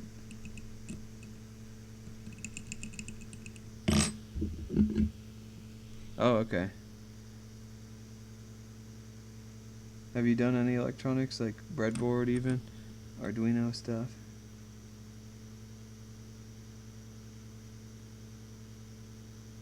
Okay. Here we go, moment of truth. Oh, look at that! It works! It works. Oh, the button's working? Okay, I think it just keeps resetting. Uh-oh. The button's kind of working. Should I just solder the... No, I'm just gonna wait. No, I'll solder it on, because these ones has been bridged. Let me just, yeah, we don't want to get ahead of ourselves here. I can't really tell if the buttons are working. I think they're working, but it kept cutting out the battery connection, so. Oh, and these are like BIOS battery connectors, so they're really stiff, so I have to like loosen them up. Whatever, I'll do that later. Alright, alright.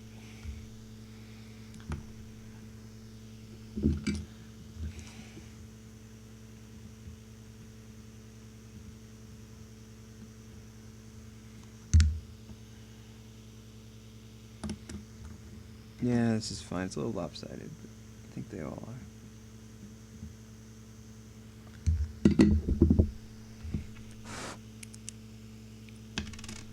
Okay, now bend this.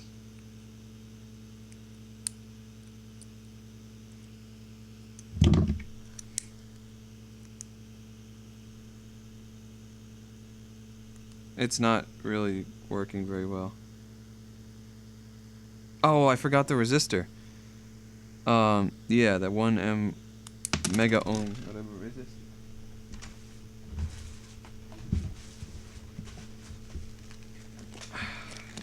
I'm surprised it did anything. This is a component that wasn't on the original design. Let me just get all of them out. 1, 2, 3, 4, 5, 6, 7, 8. Wasn't on the original design, but I needed to add it so the buttons don't randomly press themselves.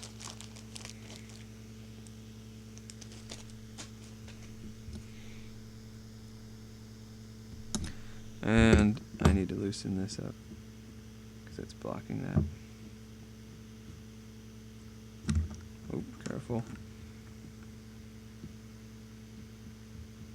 Alright, that should be enough. I just have to shove this through. Which one? The closest one. So it's just this janky. I just shove it through the programmer port and we're good to go.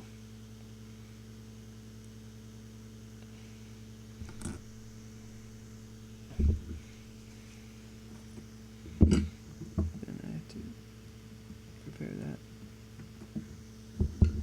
Okay.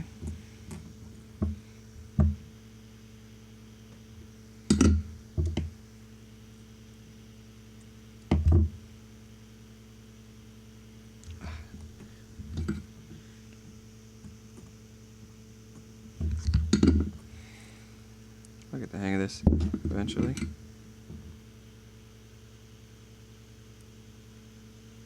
Okay, that's one side. Nope, didn't go. I'm doing soldering wrong, but I just need it to stay for a second. It's not even staying for a second. Come on. This is where I wish I had more hands. And no, the helping hands don't help. This thing does not help. I can't even see it. I'll try it, but I can never get it to work, like to be useful for me. Maybe this is the time. Yeah, okay. That's useful.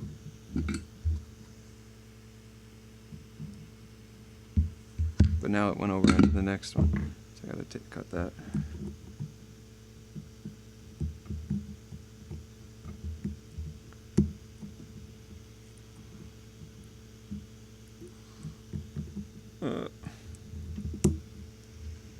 See, and then it...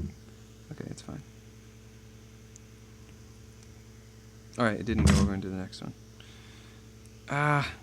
Okay, I need to slow down and do it right.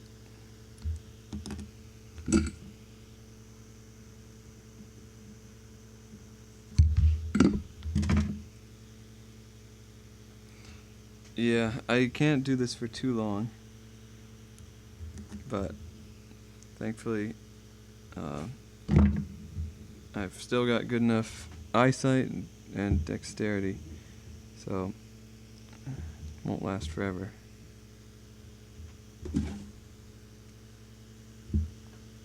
I dropped one. Oh well. Okay, let's try it again. Yay! 2, 3, 4, 5. 1. Stacker. Stack it. Boom. It works. That's one done. 7 to go.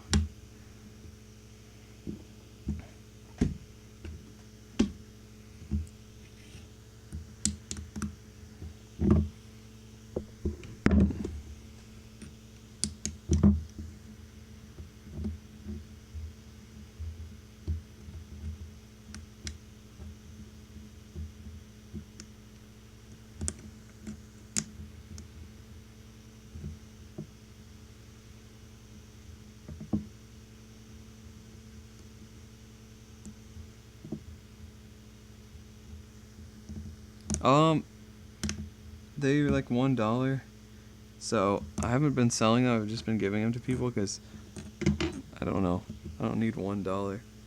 And I don't have a way to ship them really, except there's one exception where I was already shipping something. I sold something to someone and I just included one of these. So it's kind of tough. I don't know. The shipping would be like 10 times the cost of the actual item.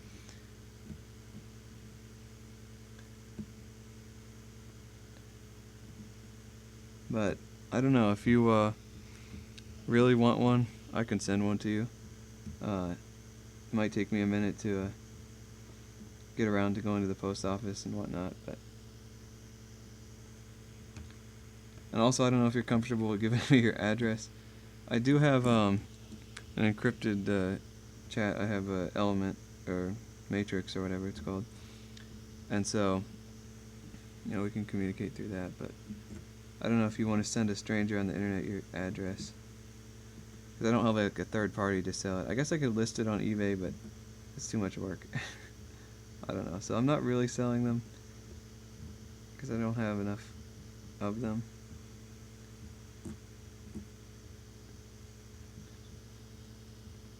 But if you want one, I'll make a special offer. Starting a Matrix instance. Yeah, I decided not to just because I don't know. I did start a Nextcloud instance and I was like, oh, I might as well start other things. Then I'm like, you know what, I'll let someone else do that and I'll just do the Nextcloud. So yeah, go for it. But I don't know, it seems like there's a lot of them out there, but I guess that's good. Like, the more of them there are, the better, because of the metadata centralization issue on like the default one. Which I guess I'm part of the problem. But yeah, the more distinct instances there are, the less metadata would be theoretically shared.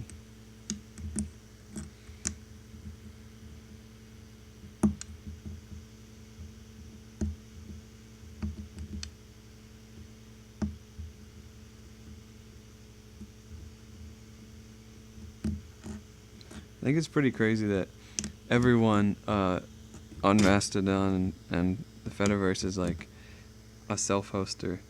Like, I didn't even know about Mastodon when I started self-hosting, I think. Or no, did I? When did I join Mastodon? I started self-hosting in 2018.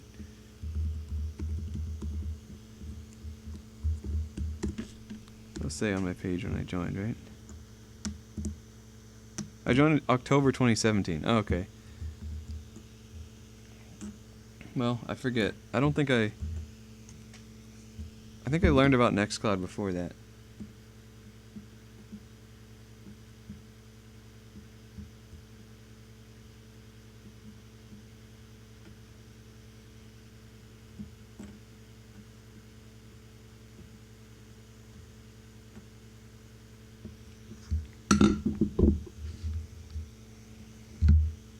Oh, that's cool. Yeah, I guess I can solder these.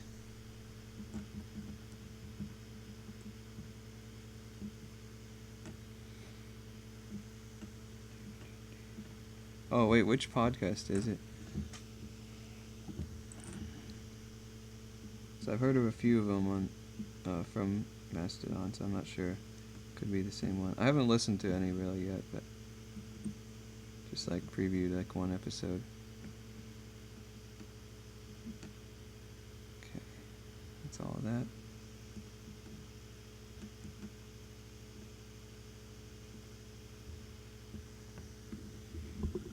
No agenda show. Alright, I've not heard of that one. That's what someone with an agenda would tell you. I would say they were. Ha! Get checkmated.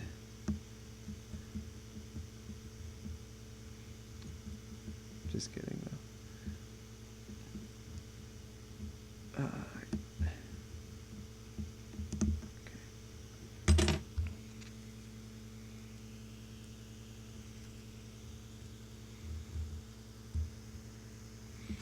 Media deconstruction.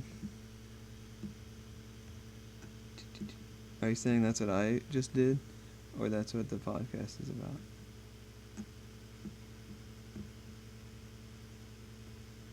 Also, how's the delay on the chat? So I think it's like 30 seconds.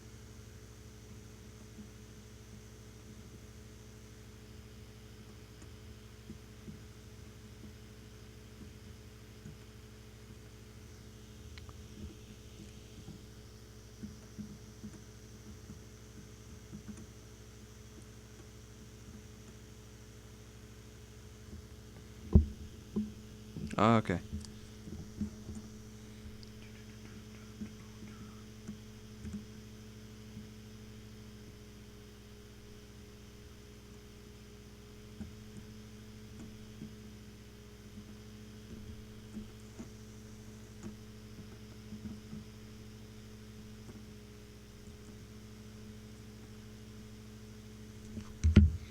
Oh man, we're in the home stretch for sure here.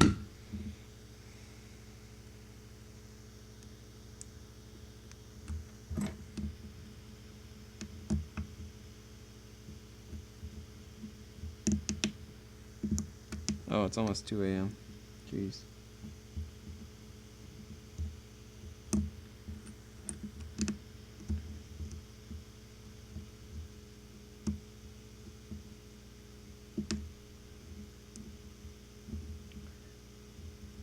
Oh.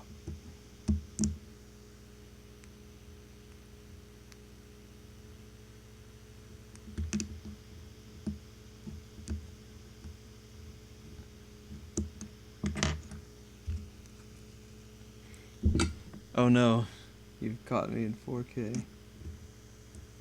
Yes.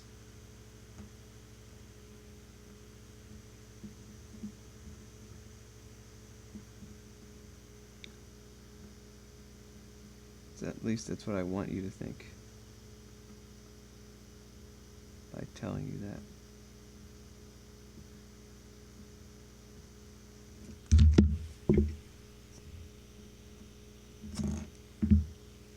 Jeez, it went flying.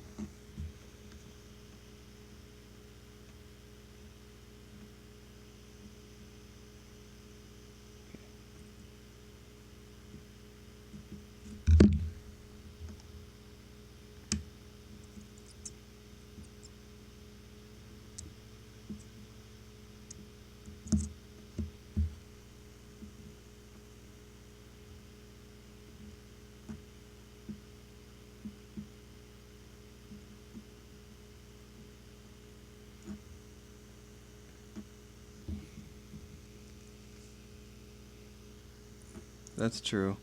Even though we're basically giving out our IP addresses for free.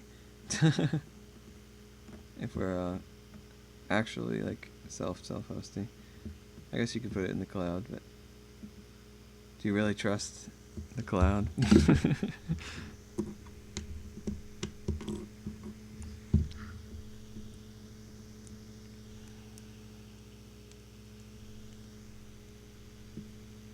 Oh, I wonder what that image is.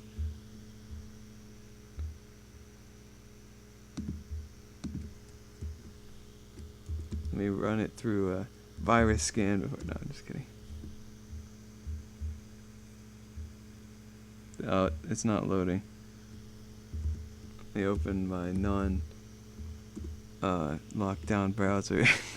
Sorry, I'm just trying to exaggerate as well right now. And of course, it opens on that monitor.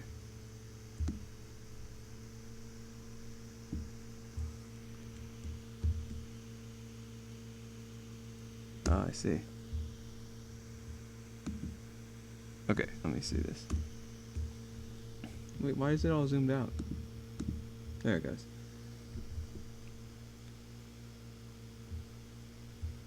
Oh, that's cool.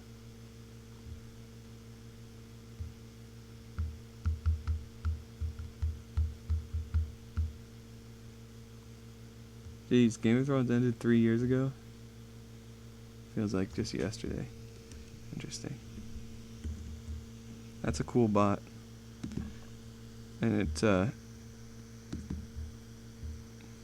speaks for itself, because if you use something, it's useful. So that's the what I try and do is if I'm gonna make a project or whatever, there's tons of project ideas. There's tons of software I could try and write. But if I'm not gonna use it, or I don't know someone who's gonna use it, don't bother writing it. Unless it would be really fun. That's fine. But like, if you're gonna go through the effort and the pain writing software, make it useful.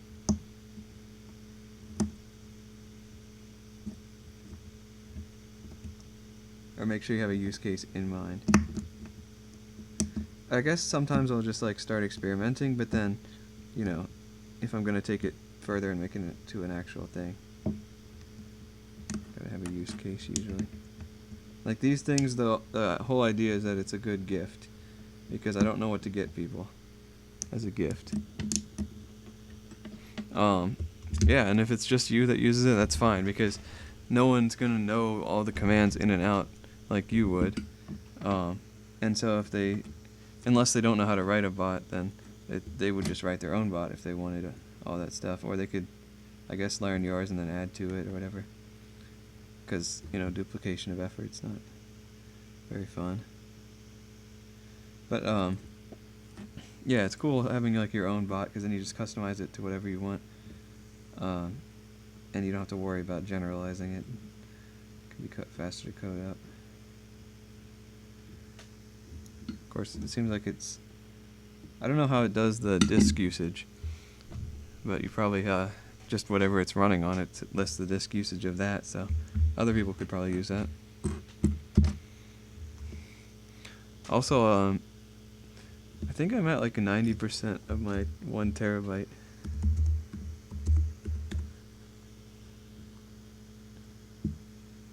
Yeah, got 84 gigabytes left. I need to clean that up. It's mostly Nextcloud, because I just sync the entire thing. So I'd have to, if I wanted to save space, I'd have to decide not to sync the whole thing.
one more left.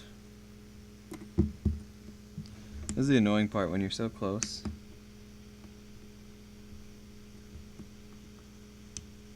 Oh, also, by the way, these are all different colors. You've only seen the red one. Jeez, 111 terabytes. Even Nextcloud, I just have like 11 terabytes total. Wow.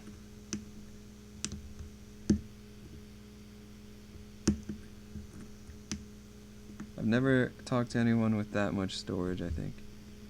You gotta be the person with the largest storage. And of course I've heard of people with a bunch, but... Is that like currently not used? Or is total? I guess that would be not used.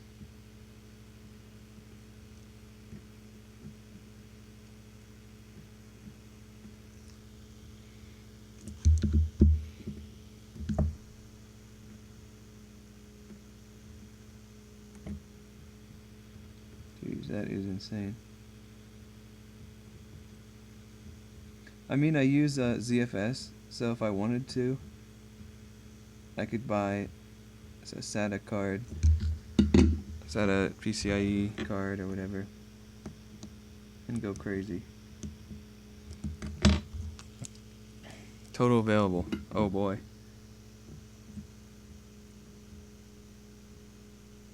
Yeah, because it wasn't like a round number or anything. It's insane. Do you have an off-site backup? That's the next question. Because mine is 11 terabytes, but it has an off-site backup, and that's after applying the mirroring. So it's 2 8 terabytes and 2 3 terabyte drives locally, and then it's a bunch of like 1 terabyte drives off-site. Oh, okay. So I value my setup more because it has an off-site backup. Not to put yours down, it's more impressive technically, but I would say mine is more practical. Do you have any local redundancy? I'm afraid to ask, but that's the next question. Which order should I do this in?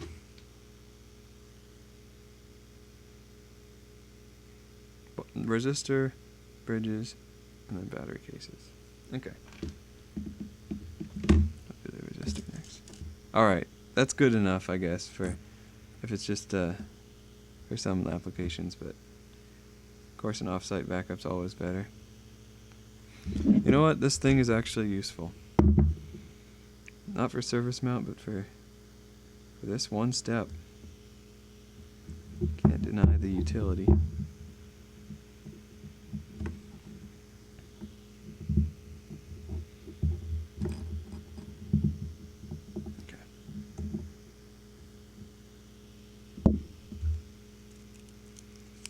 Whoa, 2 unraid servers. Wait, then you could just set up one of them to be the backup, and then put it at someone's house, or whatever.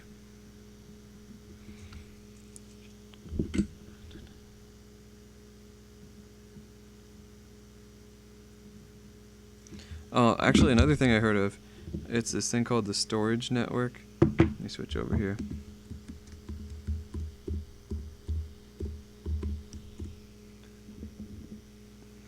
Storage.io, STORJ, and I'll just put it in the chat, and you can back up to it. Well, it's like object storage and stuff, but I actually rent out my free space, so you might consider doing that. Oh, okay. Whoa, that's crazy. Wait, you had your friend with the other unraid server? And, wait, let me get this straight. Yeah, your friend had the extra unraid server, it was backing up, and then it's just, backing up to upstairs. Or no. Or is it backing up to somewhere else? Another dude threatened to? Alright. What? That's wild. Hope everyone's okay.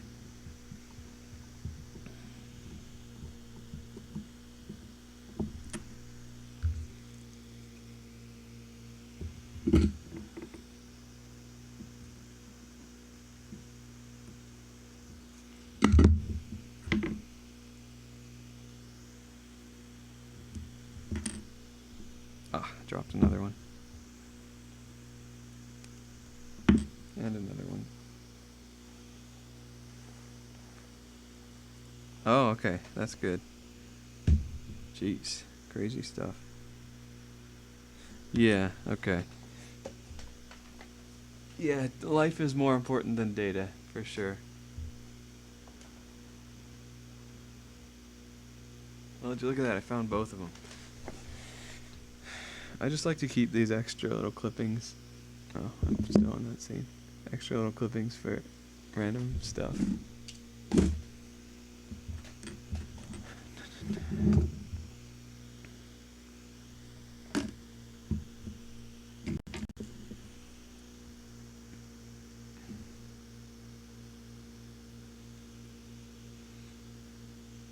You know, maybe the next one of these should be more user-friendly and even user-programmable. See how cheap I can make a little thing you can like program. Maybe with a Raspberry Pi Pico or something. Maybe like a $10 version of this instead of $1. That could be interesting. Oh, copper. This is not copper, but I also, well, I don't really keep it much, but my dad keeps it. And I just contribute to that stash. Actually, no, I do. I keep pennies. So whenever it becomes they like discontinue pennies or whatever, if they do, I'll melt them all down. Like if that ever becomes legal.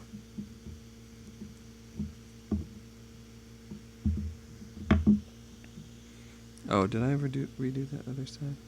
I mean, it's connected, so it's fine.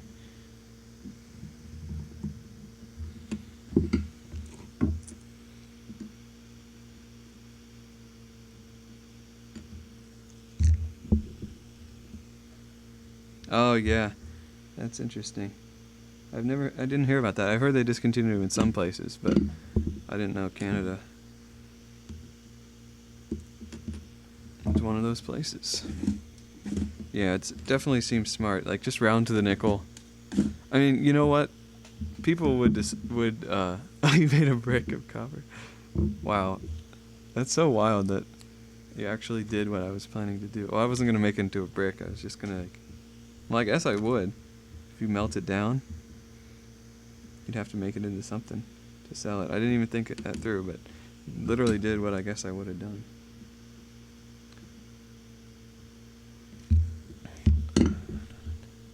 That's funny.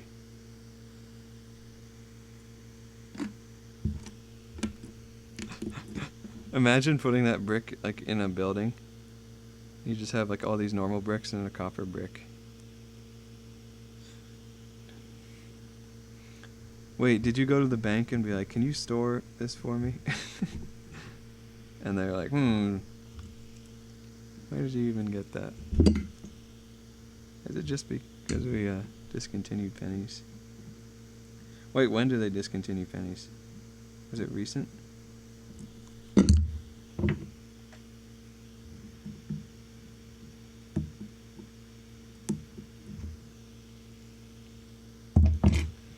And what is J.C. Penney's gonna do? Oh. Wait, I thought copper would cause disease if you had it around. What does it do? I mean, it's lead that causes issues. Takes one to know one. Here I am soldering. Which type of solder is this?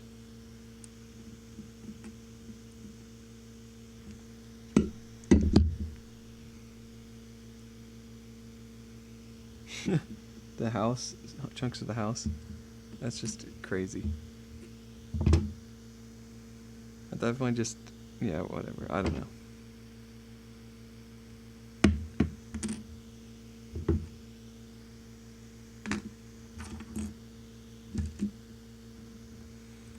So close. Almost done. I want to show you the other colors, but I literally haven't made any of them yet. Like these are the other colors. Once these are done, you get to see it. Does it just like kill bacteria or something? That's odd. Is it like the ions?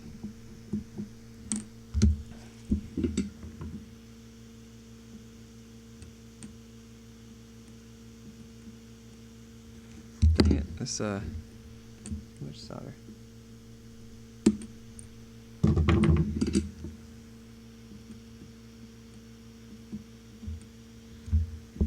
Whatever.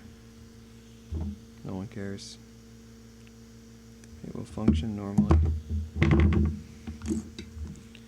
That's the thing I gotta do with this. It's hard because I want to be a perfectionist about everything. But yeah, just give me like a few minutes and we'll finally have all the colors going. I mean, it's not that crazy, but it's definitely cool.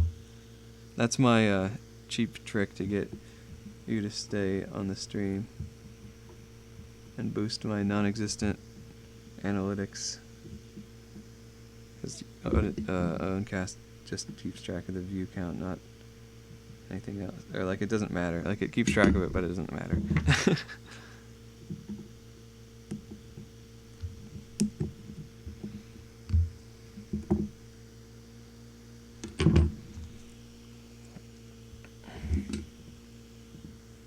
Alright. Well, also it's getting late, so I gotta go to sleep soon, so. And I'm not about to end it before I get these done, but I'm so close.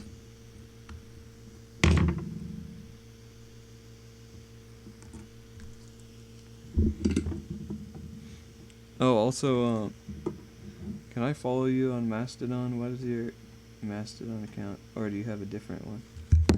Like, Pleroma or whatever. There we go.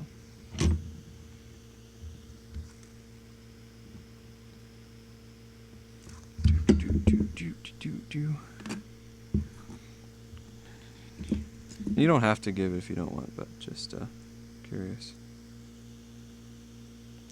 Oh, I saw this funny meme. Do you know about Talks? It's like a encrypted, decentralized chat thing. Okay. And then it was like, people will be at the club like, add me on Talks.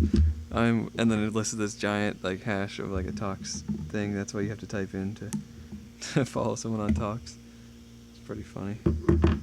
I was just imagining someone trying to scream that over the club noise or whatever. You know, I don't think I've been to a club though. But it's just a funny idea.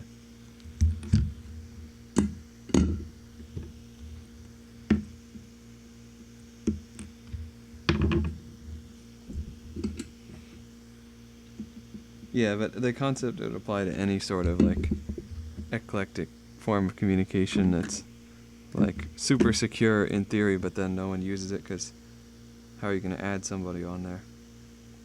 It actually doesn't even have servers. So that's why you need this long ID, because it's like the actual like somehow getting it to you.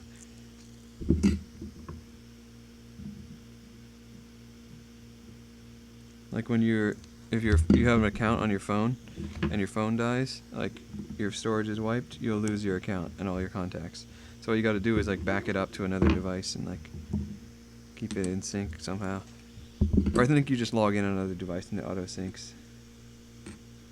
But yeah, I tried to use Talks a little bit. I just couldn't get anyone to use it. DHT. Alright, that's all of them there. Next step. I forget. Just gonna check this. Solder bridges and then batteries.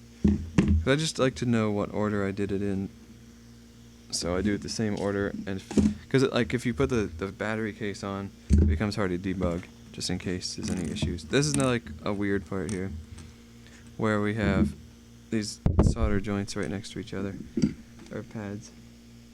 I gotta get them connected. I gotta use old solder.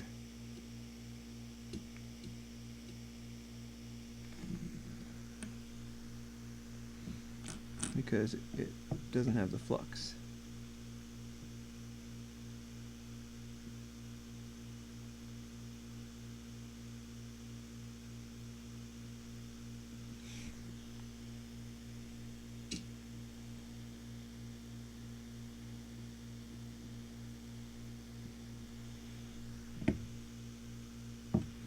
Dang it. I don't have enough old solder.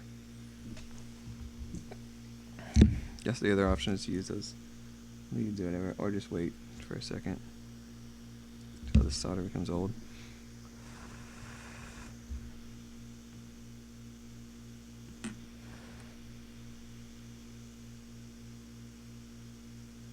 Yeah, that worked.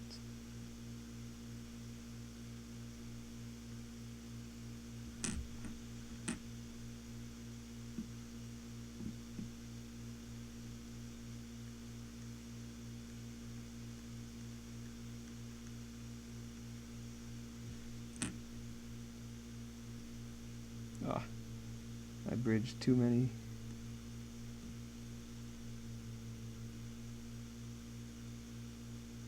Okay.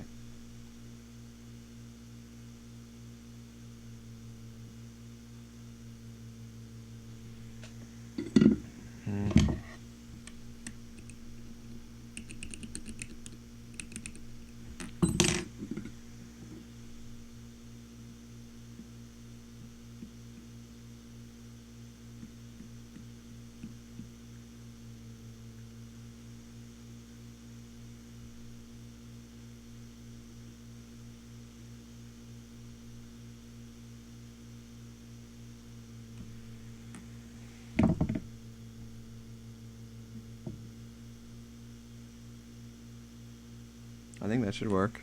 Now I need a test battery.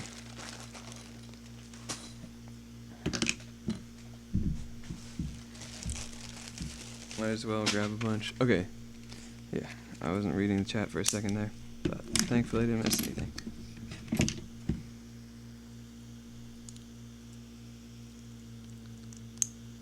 Alright, moment of truth. No. It's not working. Some of these oh, one of the bridges wasn't connected.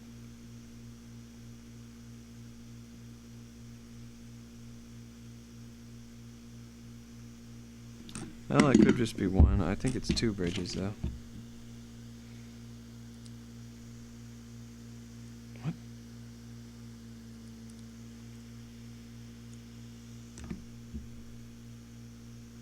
Now what? It's blue. There was a possibility it was the same color, but that's a 1 in 7 chance.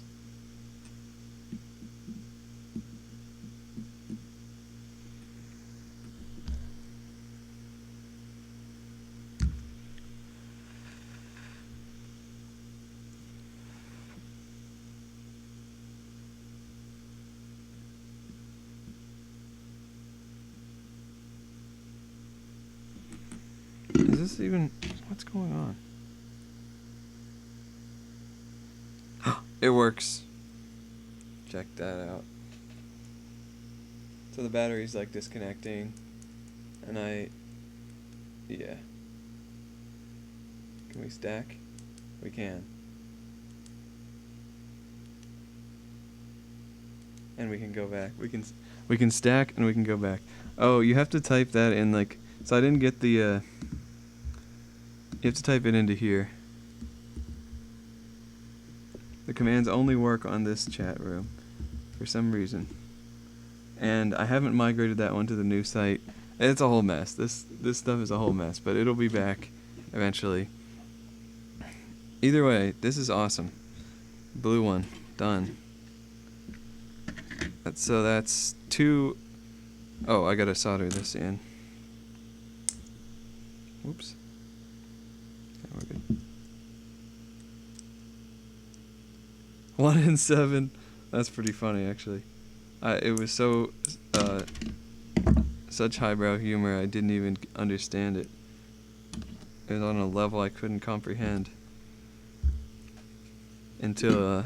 But now that you mention it, it's.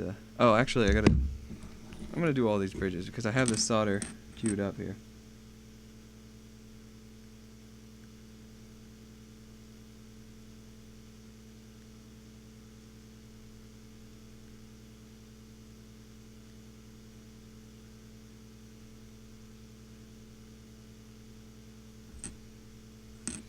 That didn't go.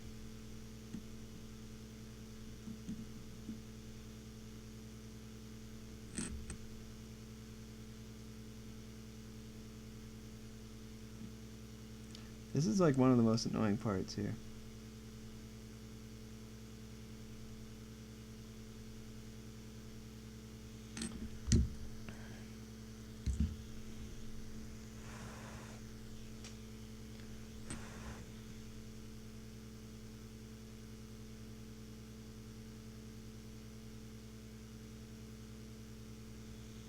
I think it worked. We'll find out. Oh, come on, this is so... Oh, and I tried. Let's see. Okay, I think that worked. Let's see.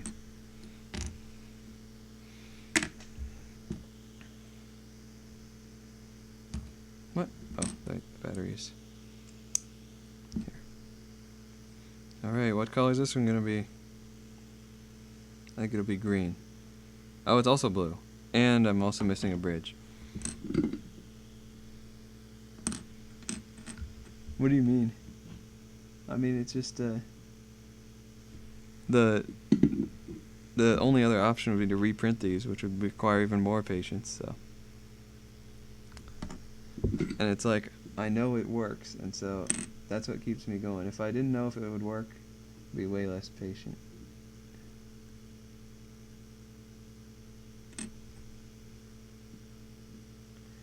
And hey, I mean, you've been here like an hour or two. That's patience right there.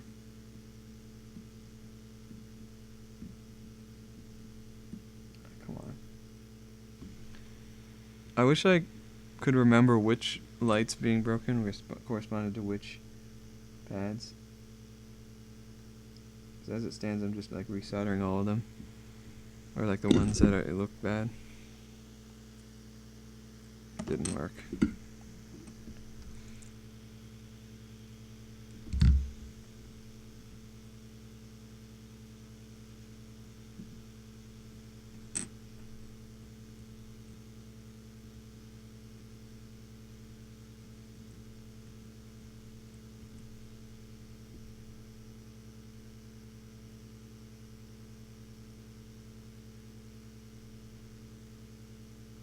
You know, I'll do a little test. There's 2 pads connected. That light turns on. Okay, so 3 of them were connected.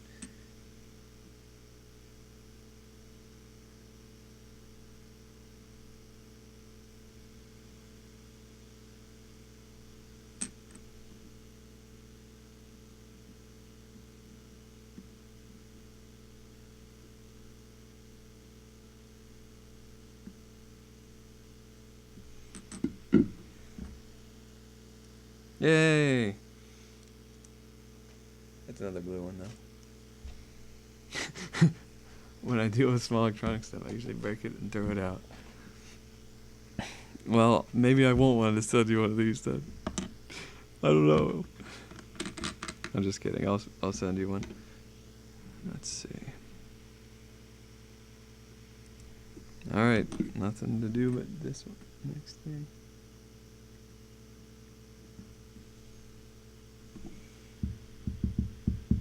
Oops. There we go. This goes against all the rules of soldering. I think. Such a rebel.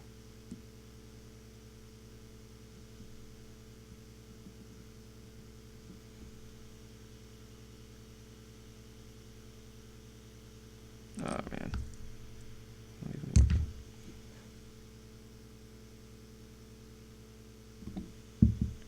Dang it, I keep doing it.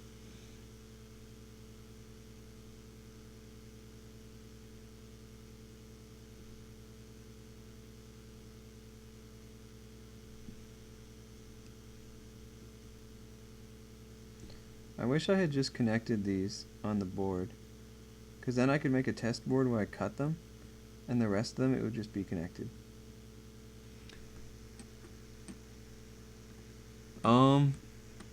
Let me think. I think I definitely have Ethereum wallet.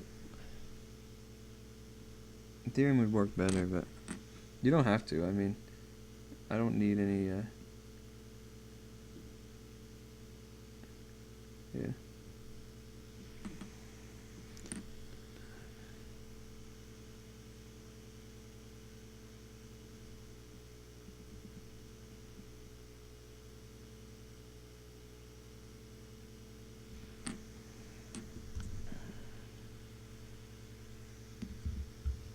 Oh, I could set up a Bitcoin wallet again. I haven't transferred any Ethereum either way for like 3 years. So yeah, you're right. I heard about that. So I could set up a, I don't know. What else do I have? I have let me just pull up my document. I have a document with all this. No, it does not have the private keys in the document.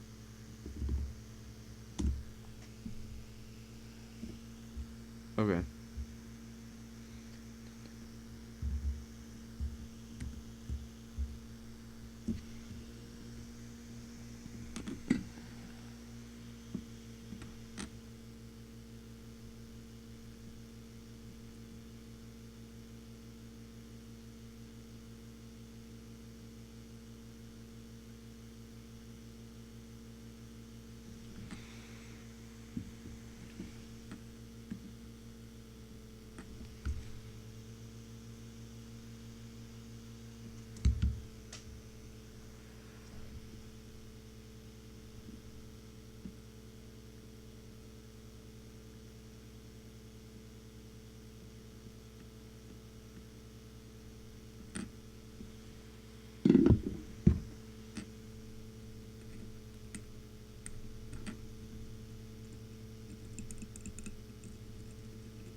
I think I need to just turn the temperature down. I don't want to though.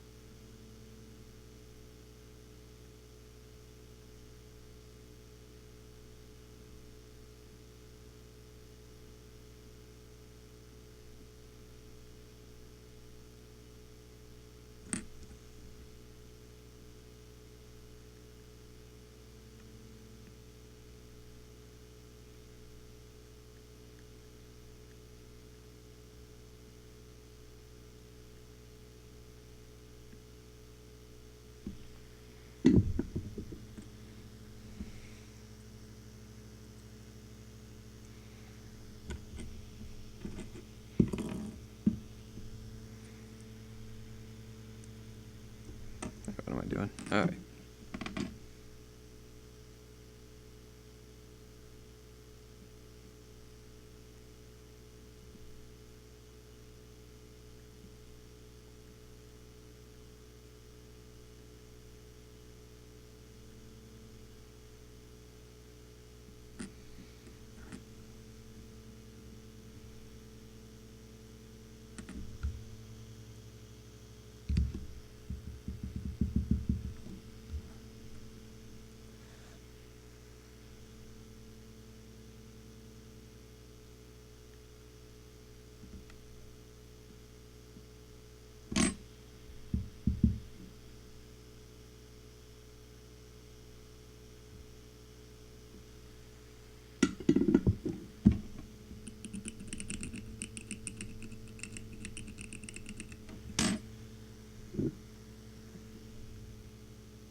Green and white.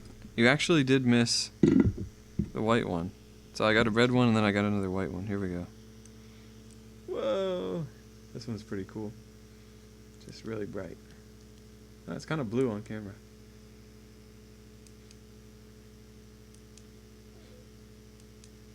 Oh, I didn't even get to see it fall. Alright, so there you go. Now there's another white one. It's almost done. That might have done it. No. Yeah. Oh, and so I looked at my document. I just have Ethereum. I have like a few dollars in there, and then I have the storage token, which is an Ethereum subtoken, and then I have library credits, which is from like Library or Odyssey, the video platform. I could probably set up a Bitcoin address again pretty easily. Because it's like, I never get to use this stuff, so if you send me 1 cent on there, that'd be cool. Just for the coolness factor.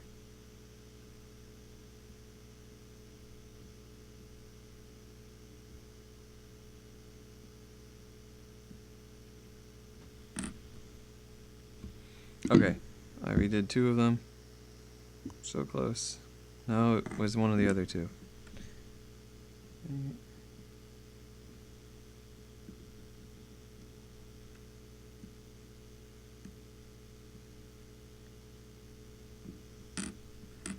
Okay.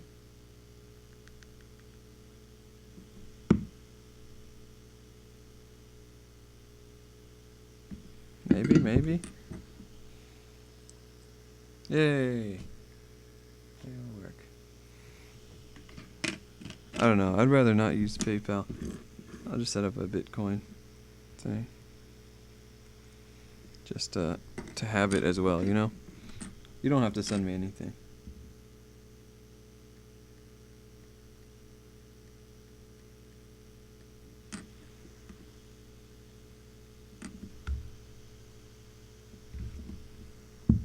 Oops.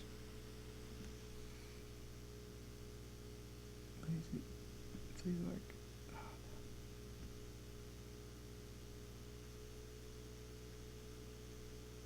All right.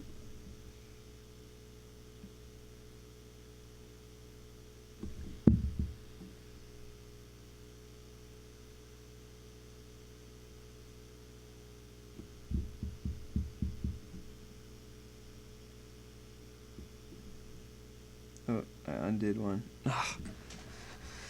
Oh, man. Please work. Now I'm getting impatient.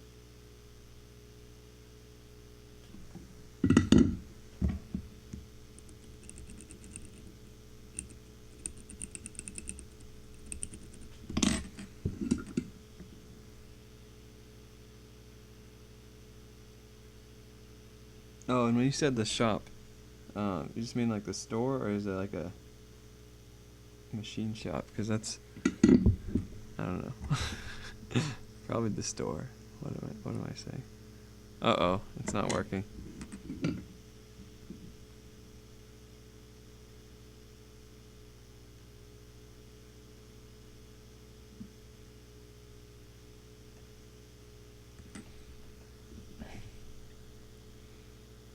Oh, okay. I was right. Well, not really. But what were you doing there? You had to, is it like, do you have like automated machines? You had to go check on something?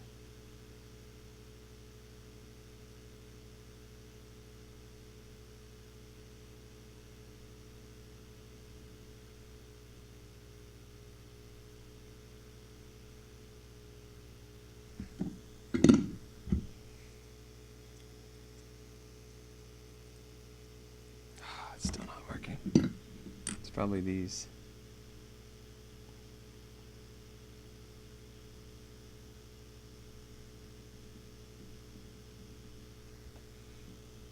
Oh, car charger. That's cool. You know, I need to get a car soon.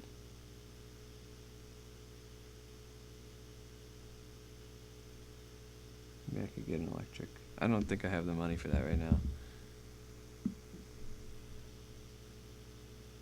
But the gas prices, they are high. So who knows? Oh! Oh, baby! Oh, it looks terrible on camera. It looks so much better in real life. Let me turn this off.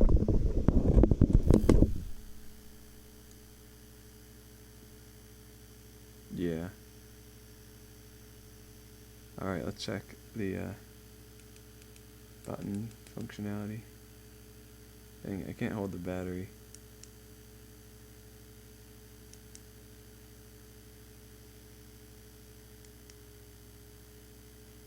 Yeah, it looks bad on camera, but I like the green ones. And there's just one more green, and then the batteries, and then I'm done. So what color do you want?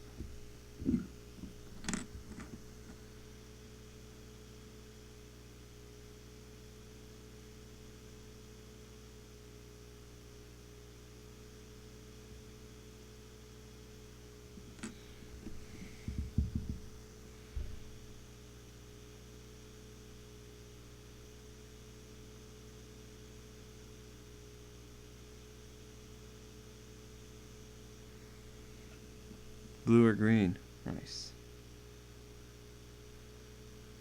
Well, you're gonna have to decide which one, because I don't know. Yeah. Oh. Got some on the extra thing.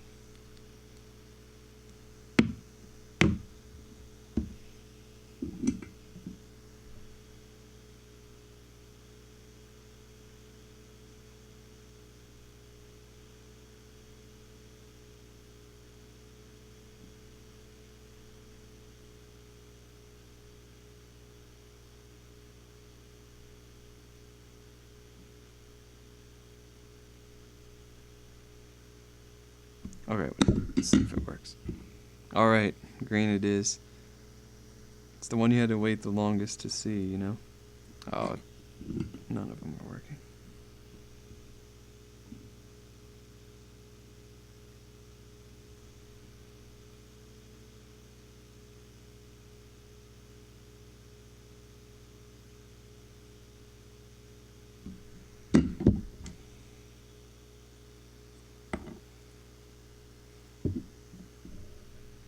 Oh, those aren't even connected.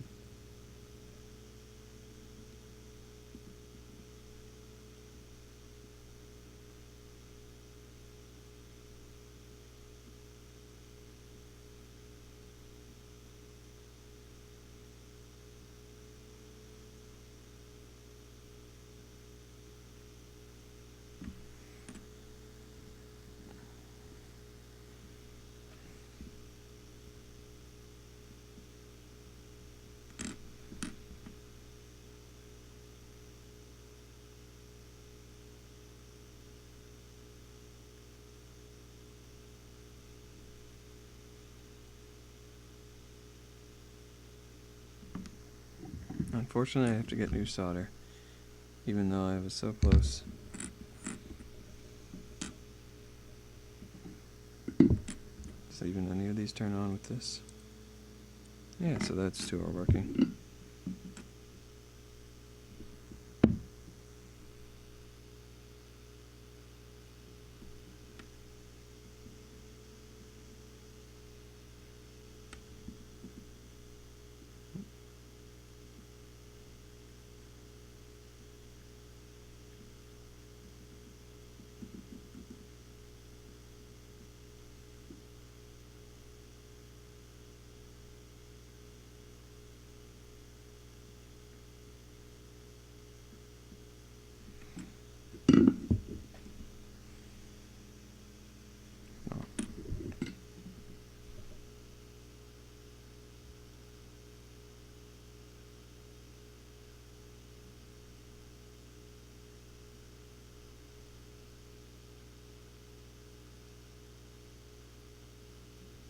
Alright, nah.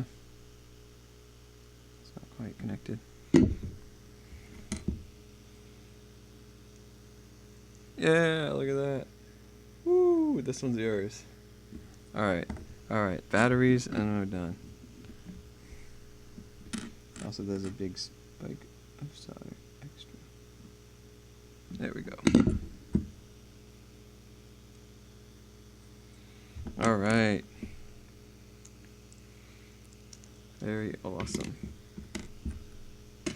Oh, I gotta keep track of it. This one's yours. Baggies.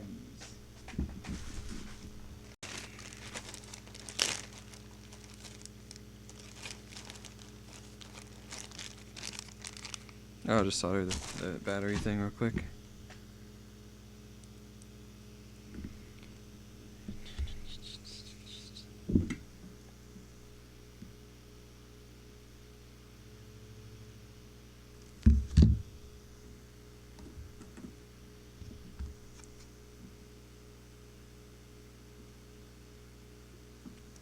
Easy. Oh no, I gotta bend the connector here, so that's easier to pop in and out here.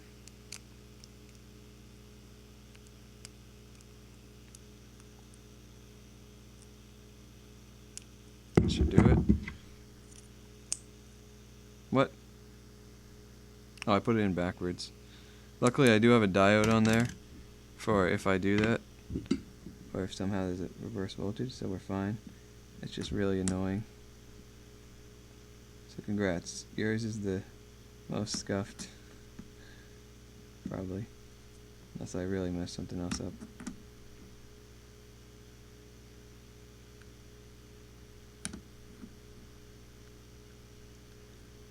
But you won't notice because I'm about to fix it. Oh, the battery thing just fell apart. Well, there's a reason I bought extra parts.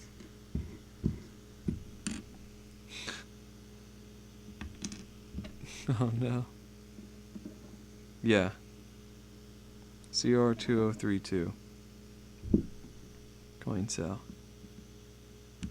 It's funny, I bought them in bulk, and so they were like really cheap, like 10 cents or each or whatever.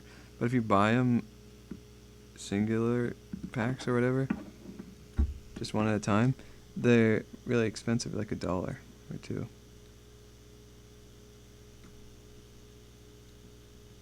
What are you gonna do? Like, you don't need 100 of them, so.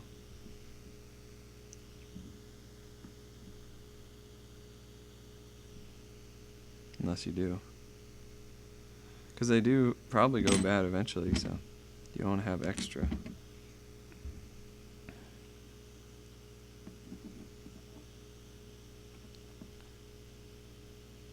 Actually, I don't know. Do they go bad?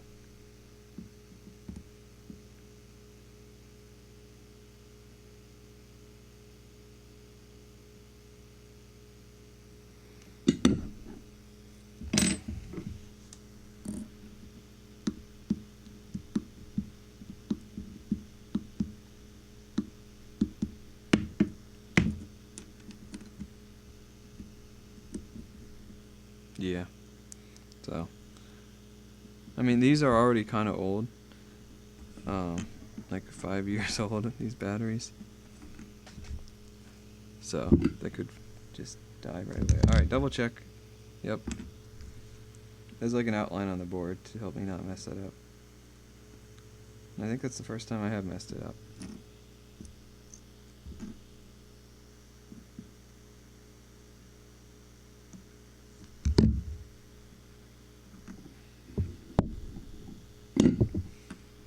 Alright.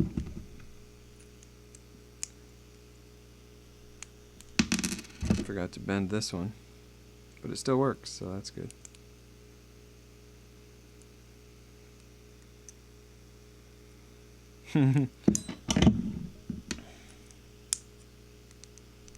Well, does it die because they slowly drain through the process, or do they just die even if they're not plugged in? Oh, and so the way you turn it off is you just reverse the battery and put it in backwards. So, there you go. Now I got a little instruction booklet.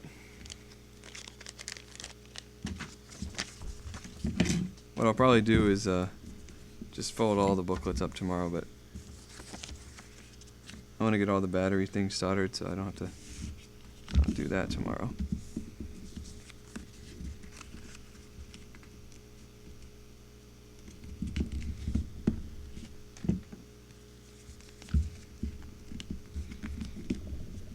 Yes, or it says in the guide. It's all in here.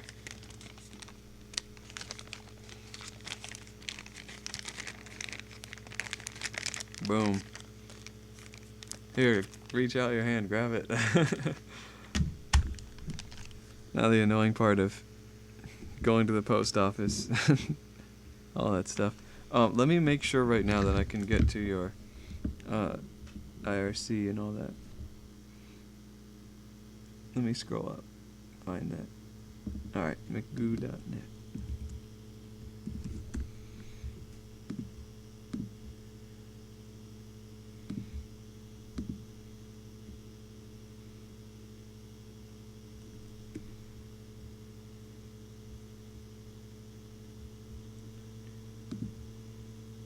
So then, here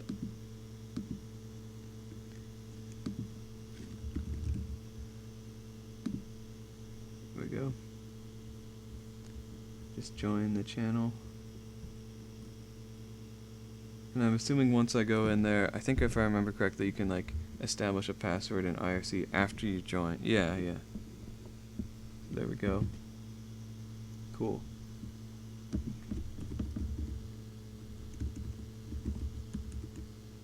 Is that you? Or is that someone else? It's at social.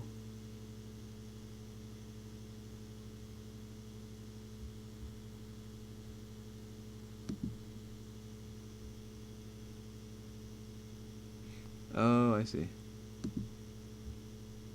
Okay. It has that there. Yeah, I'll do this off stream and all that. Except empty spaces. Okay, so that's a price. Alright, cool. Oh, does the stuff work here? Can I do it? Or is it only you? Yeah! 2.9, let's go. I haven't seen this movie, but it's just the funniest title I could think of. This is sick.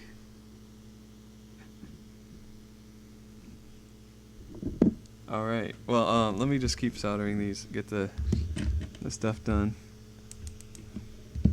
But that's awesome.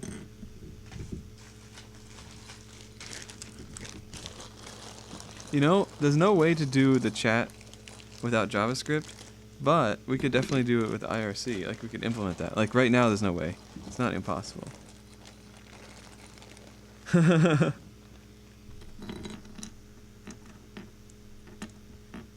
Wait, so that's also you? Why do you have different usernames?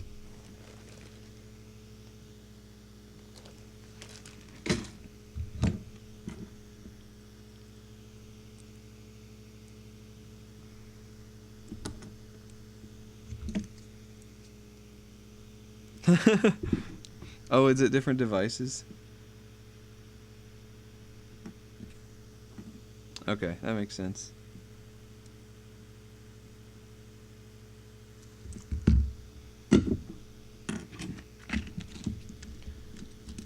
Satisfying battery opening. I don't want to fling everywhere. Alright. Oh, that was so unsatisfying. Never mind. And that gets to the... Where did I put the other? There it is. Look at that. Whoop. It's like Legos. RDP. Huh, that's cool. I have RDP for my my Nextcloud instance.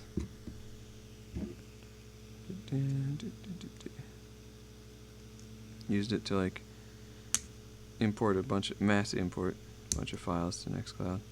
Oh wait, I can't do that yet because it'll break this. Yeah, that's why this thing broke, because I had bent it. Alright, well, there goes another one. Another one down. Another one down. Another one. Nice. All right. All right. So this is. Oh, I was gonna test it. That's what. Yep. This is the blue one.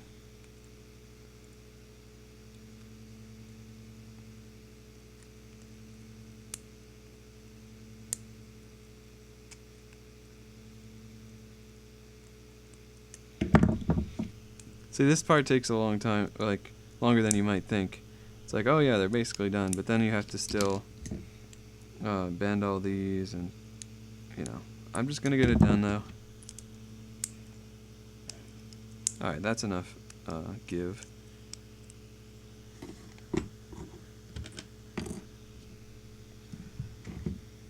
I'm just gonna solder them first. Yeah. Let me just solder all these first. Just becoming less and less efficient as I get more and more tired.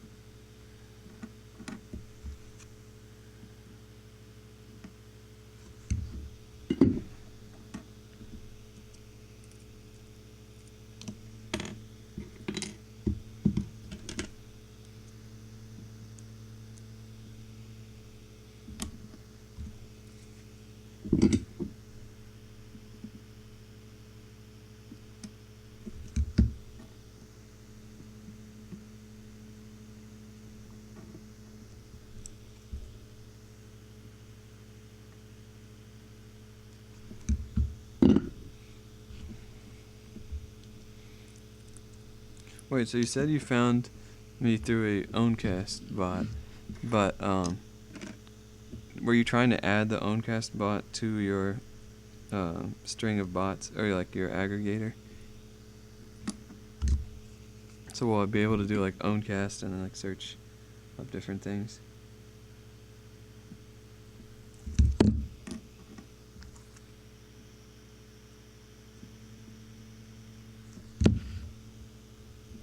Now I gotta watch 2 different chat rooms because I don't know which one you're gonna type in. Wait, did I get an extra?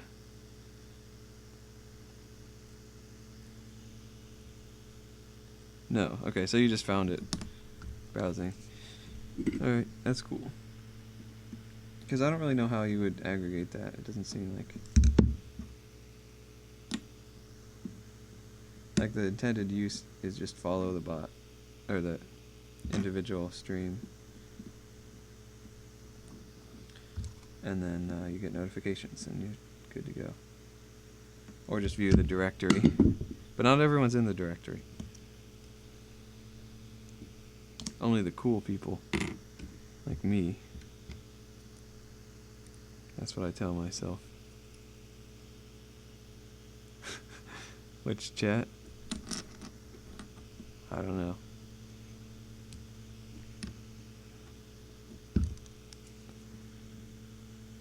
It's like a ASCII river system.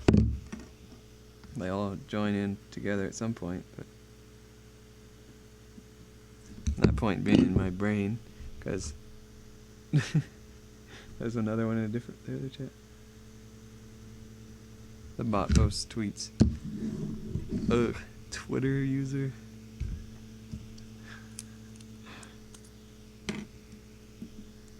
Wait, where's the other one? 7. Oh, there's one already over here. That's done. Alright, alright. Now I gotta bend all these. Almost done. Discord IRC bridge. They have that, right? They have a Discord to Matrix to Telegram to whatever else for the PinePhone group chat or whatever. They use some software for that, and I think it uses IRC underneath or something. And my brother and I actually wrote a Discord to group me, or we didn't write it. We found one that was broken and we fixed it up. There was like some API changes. It was in Java. So what's your bot written in? Or I guess you would have a different bot for that, so it could be in anything.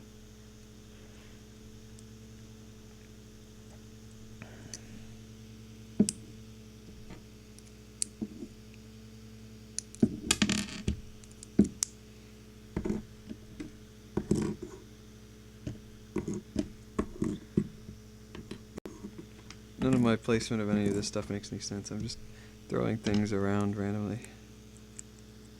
It's alright.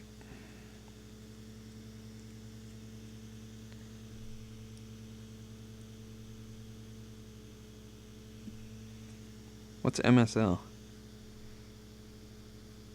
Merc scripting language. Is that a distributed kind of language or something? Never heard of it.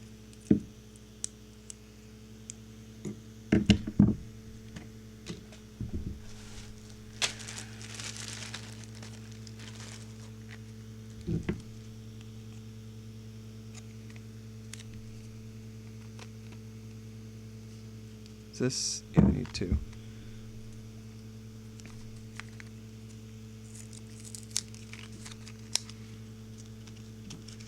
Jeez, what the heck? That is wild. You would choose to write a bot in a Windows scripting language. That's fine. Not the way I would draw it up.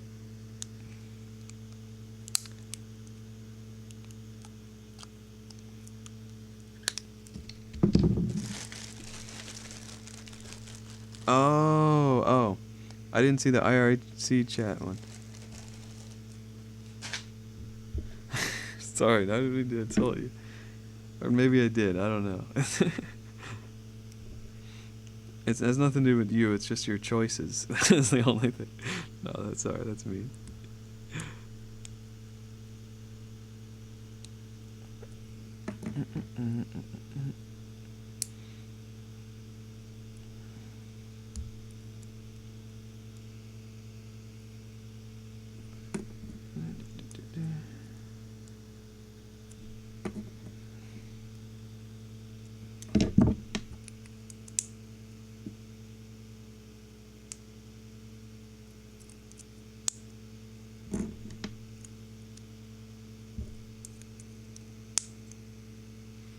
Yeah, that makes sense, I guess.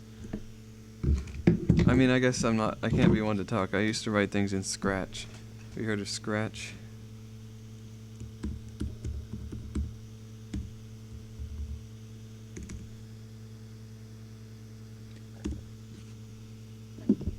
There we go. Have you heard of Scratch? Where do I search? There it is. It was just hidden on the smaller one. There, I wrote this in Scratch. Is it even gonna work?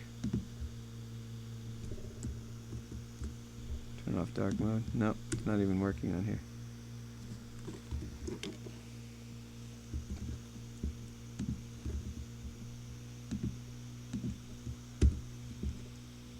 What? There we go.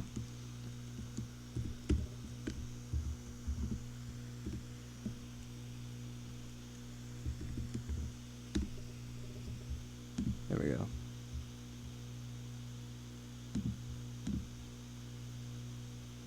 Oh, you gotta be able to hear the desktop audio.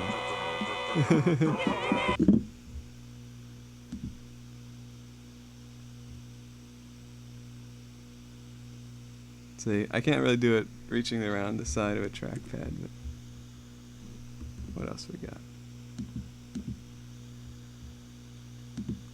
To go back like 3 times. Oh yeah, there's Portal Craft. If you ever wanted to play Portal and Minecraft in Scratch for some reason. There you go. I'm not going to play through too much of this, but boom. Test chamber 2. Oh, oops, I should have selected the cube last.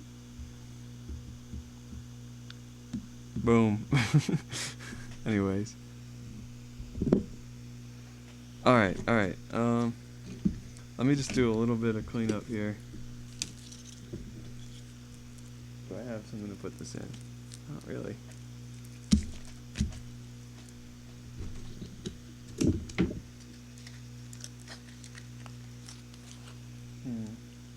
One second. Oh.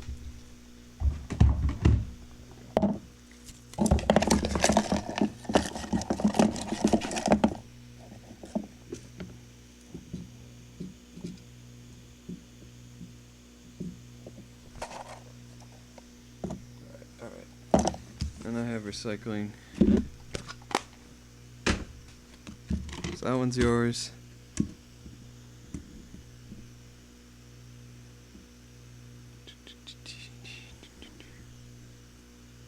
Alright, these are done. That one was the original. Oh, and here's a cool thing I like to do. I got these little sticky notes, and I label them with the color. So, that one's red. I don't have a red, so I have a pink sticky note. So then when I put them in the bags, you can tell. And this one was green. Just double check. Yep, that's green.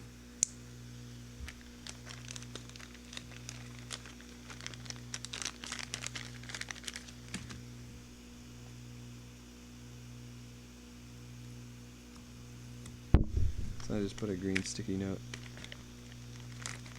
Just like that.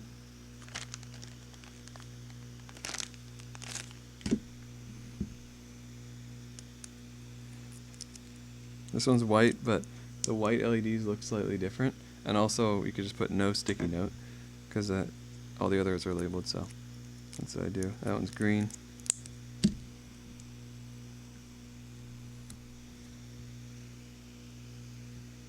It's not really sticking. Oh, there, I'll just put it on the battery.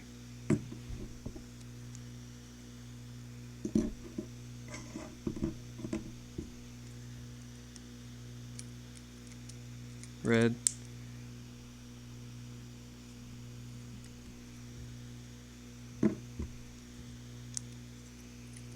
Blue.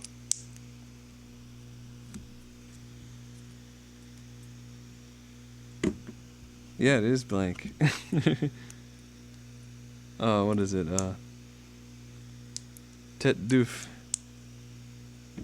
Pomme de terre. Je comprends pas le français. There you go, that's the extent of my French.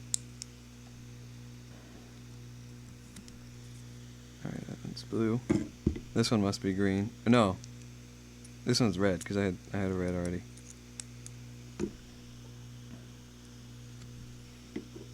There we go. That's done.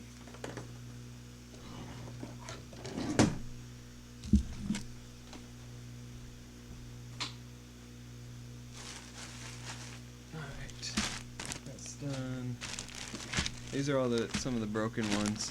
There's only like 3 that were ever broken, but they all happened in the same batch. Oh really? You don't know a bunch of French from being in Canada? I suppose it depends on the region. What's another? Fromage? Isn't that cheese?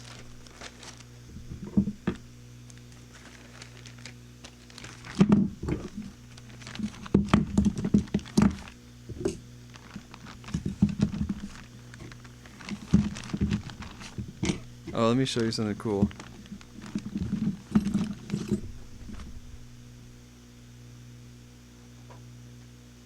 This is where all these tools go.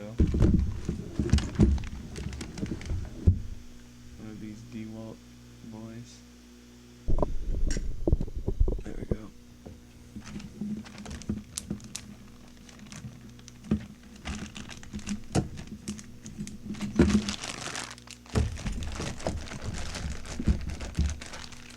Kind of awkward to stuff these in here, but it works.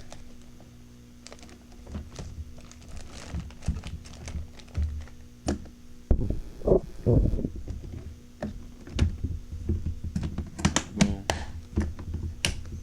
I got it for Christmas, and then my brother got one for Christmas and he didn't want it, so I have a second one.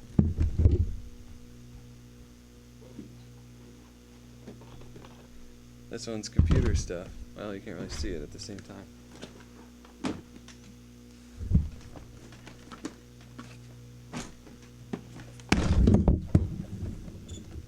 There goes that.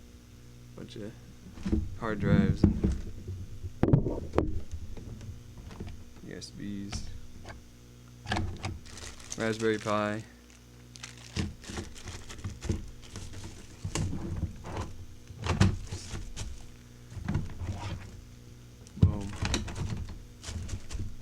but they stack and they lock together, so you can carry both with one hand. And then I haven't really needed them because I've just been at home, but if there were to be any sort of hackathon type events, I would be ready.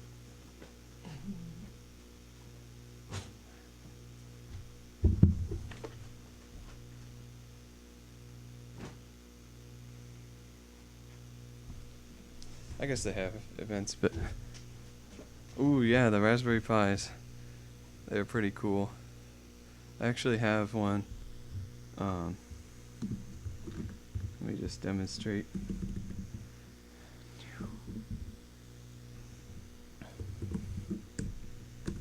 Boom. It's controlling the lights. And my computer is tethered, so I can't bring it all the way over there. I'll just take a picture with my phone.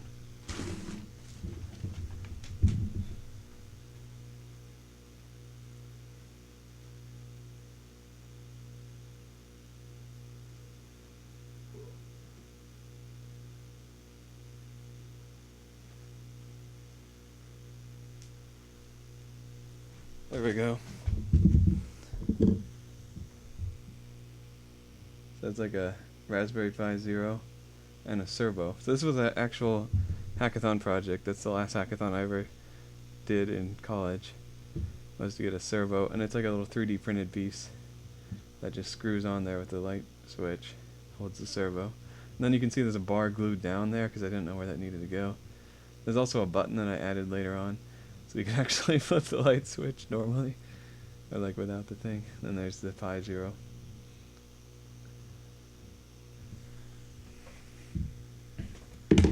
Anyway, that one actually is not too complicated, because all you need is a web server. Oh, that's funny. It's pressing all a web server and a servo, and that's all you need. Like, there's code for that. The servo part all over the internet for the Pi. Like, it's a common thing. And then the web server, I just use Python and Flask, but you can use anything. So if you know any kind of web framework, and if you don't, you just use Flask because it's the easiest one. Or you could even just use SSH, actually. To SSH, like this command, I could have just made it like SSH Pi.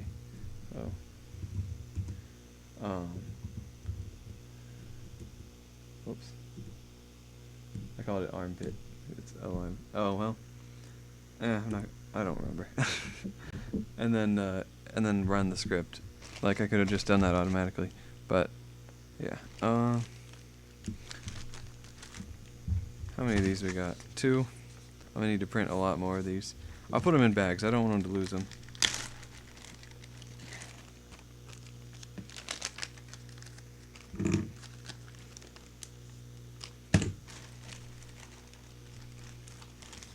Well, I mean, I have the code, actually. Let me just find it.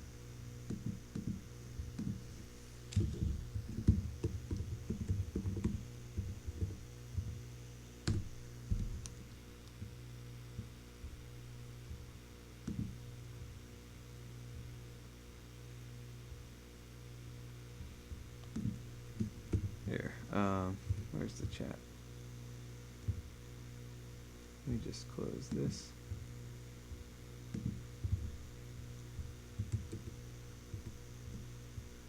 Alright, let me just put it in the IRC, then it's a little more permanent. It's got a link to the GitHub and stuff. Or I think it does, let me make sure. Boom.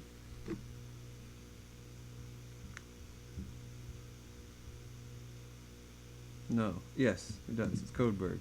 Put the code on Codeberg. So if you were to hook up a servo to your Raspberry Pi and run this code, yeah, you could steal my code. I would be really happy if someone actually used it.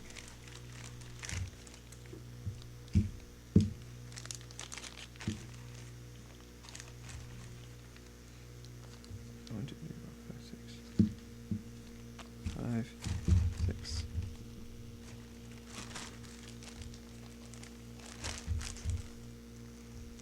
Yeah, I hate it when API changes on you. Out from under you. It's annoying.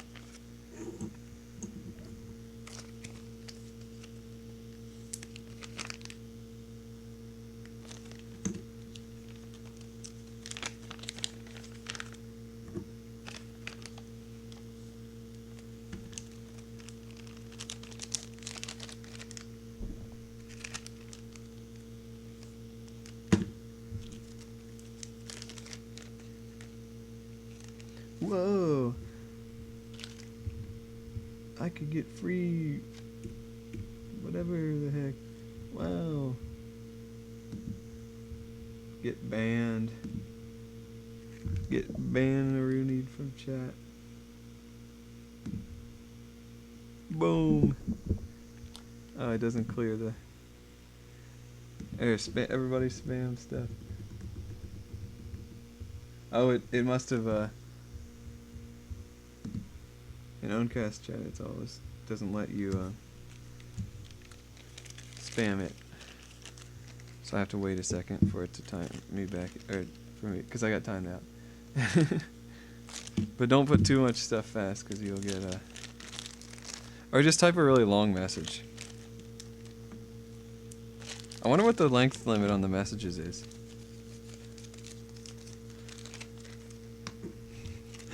I need to implement some features on this chat for sure. Or just use the Owncast one, and they have mod tools, so. Alright, am I back? Can I type?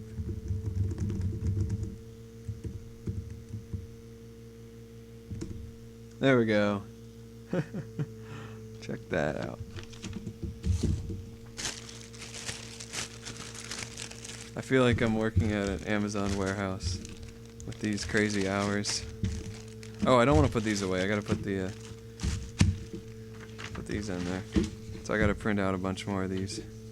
I don't even care to keep track how many I need, because I just will need more later anyway.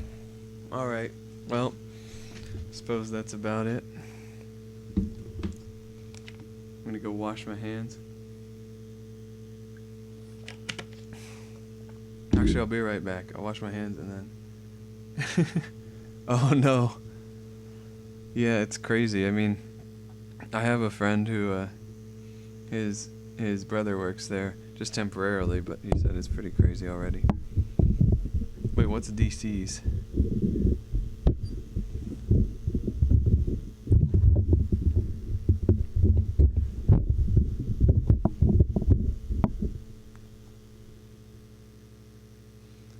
What?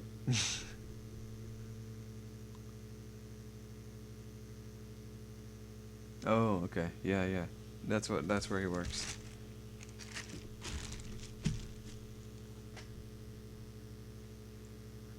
Anyway.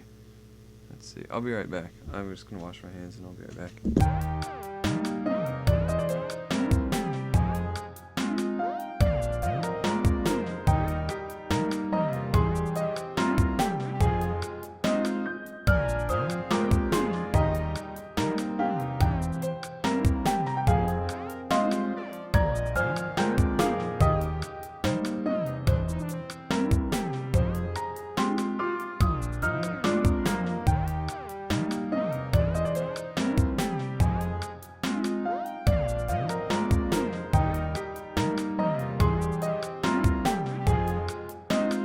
Okay. Oh, I gotta turn this off.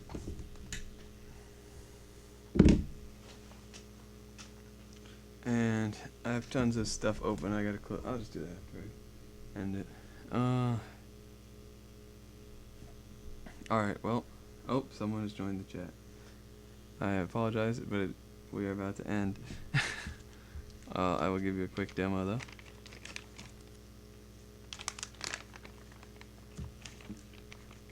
Here we go.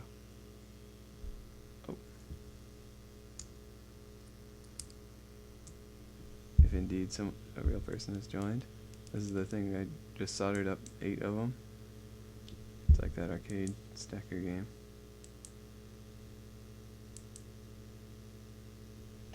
There we go. Not sure who that is. But welcome and goodbye. Anyway, Magoo, it was nice talking to you. I'll be in touch. And yeah, take it easy. See y'all later.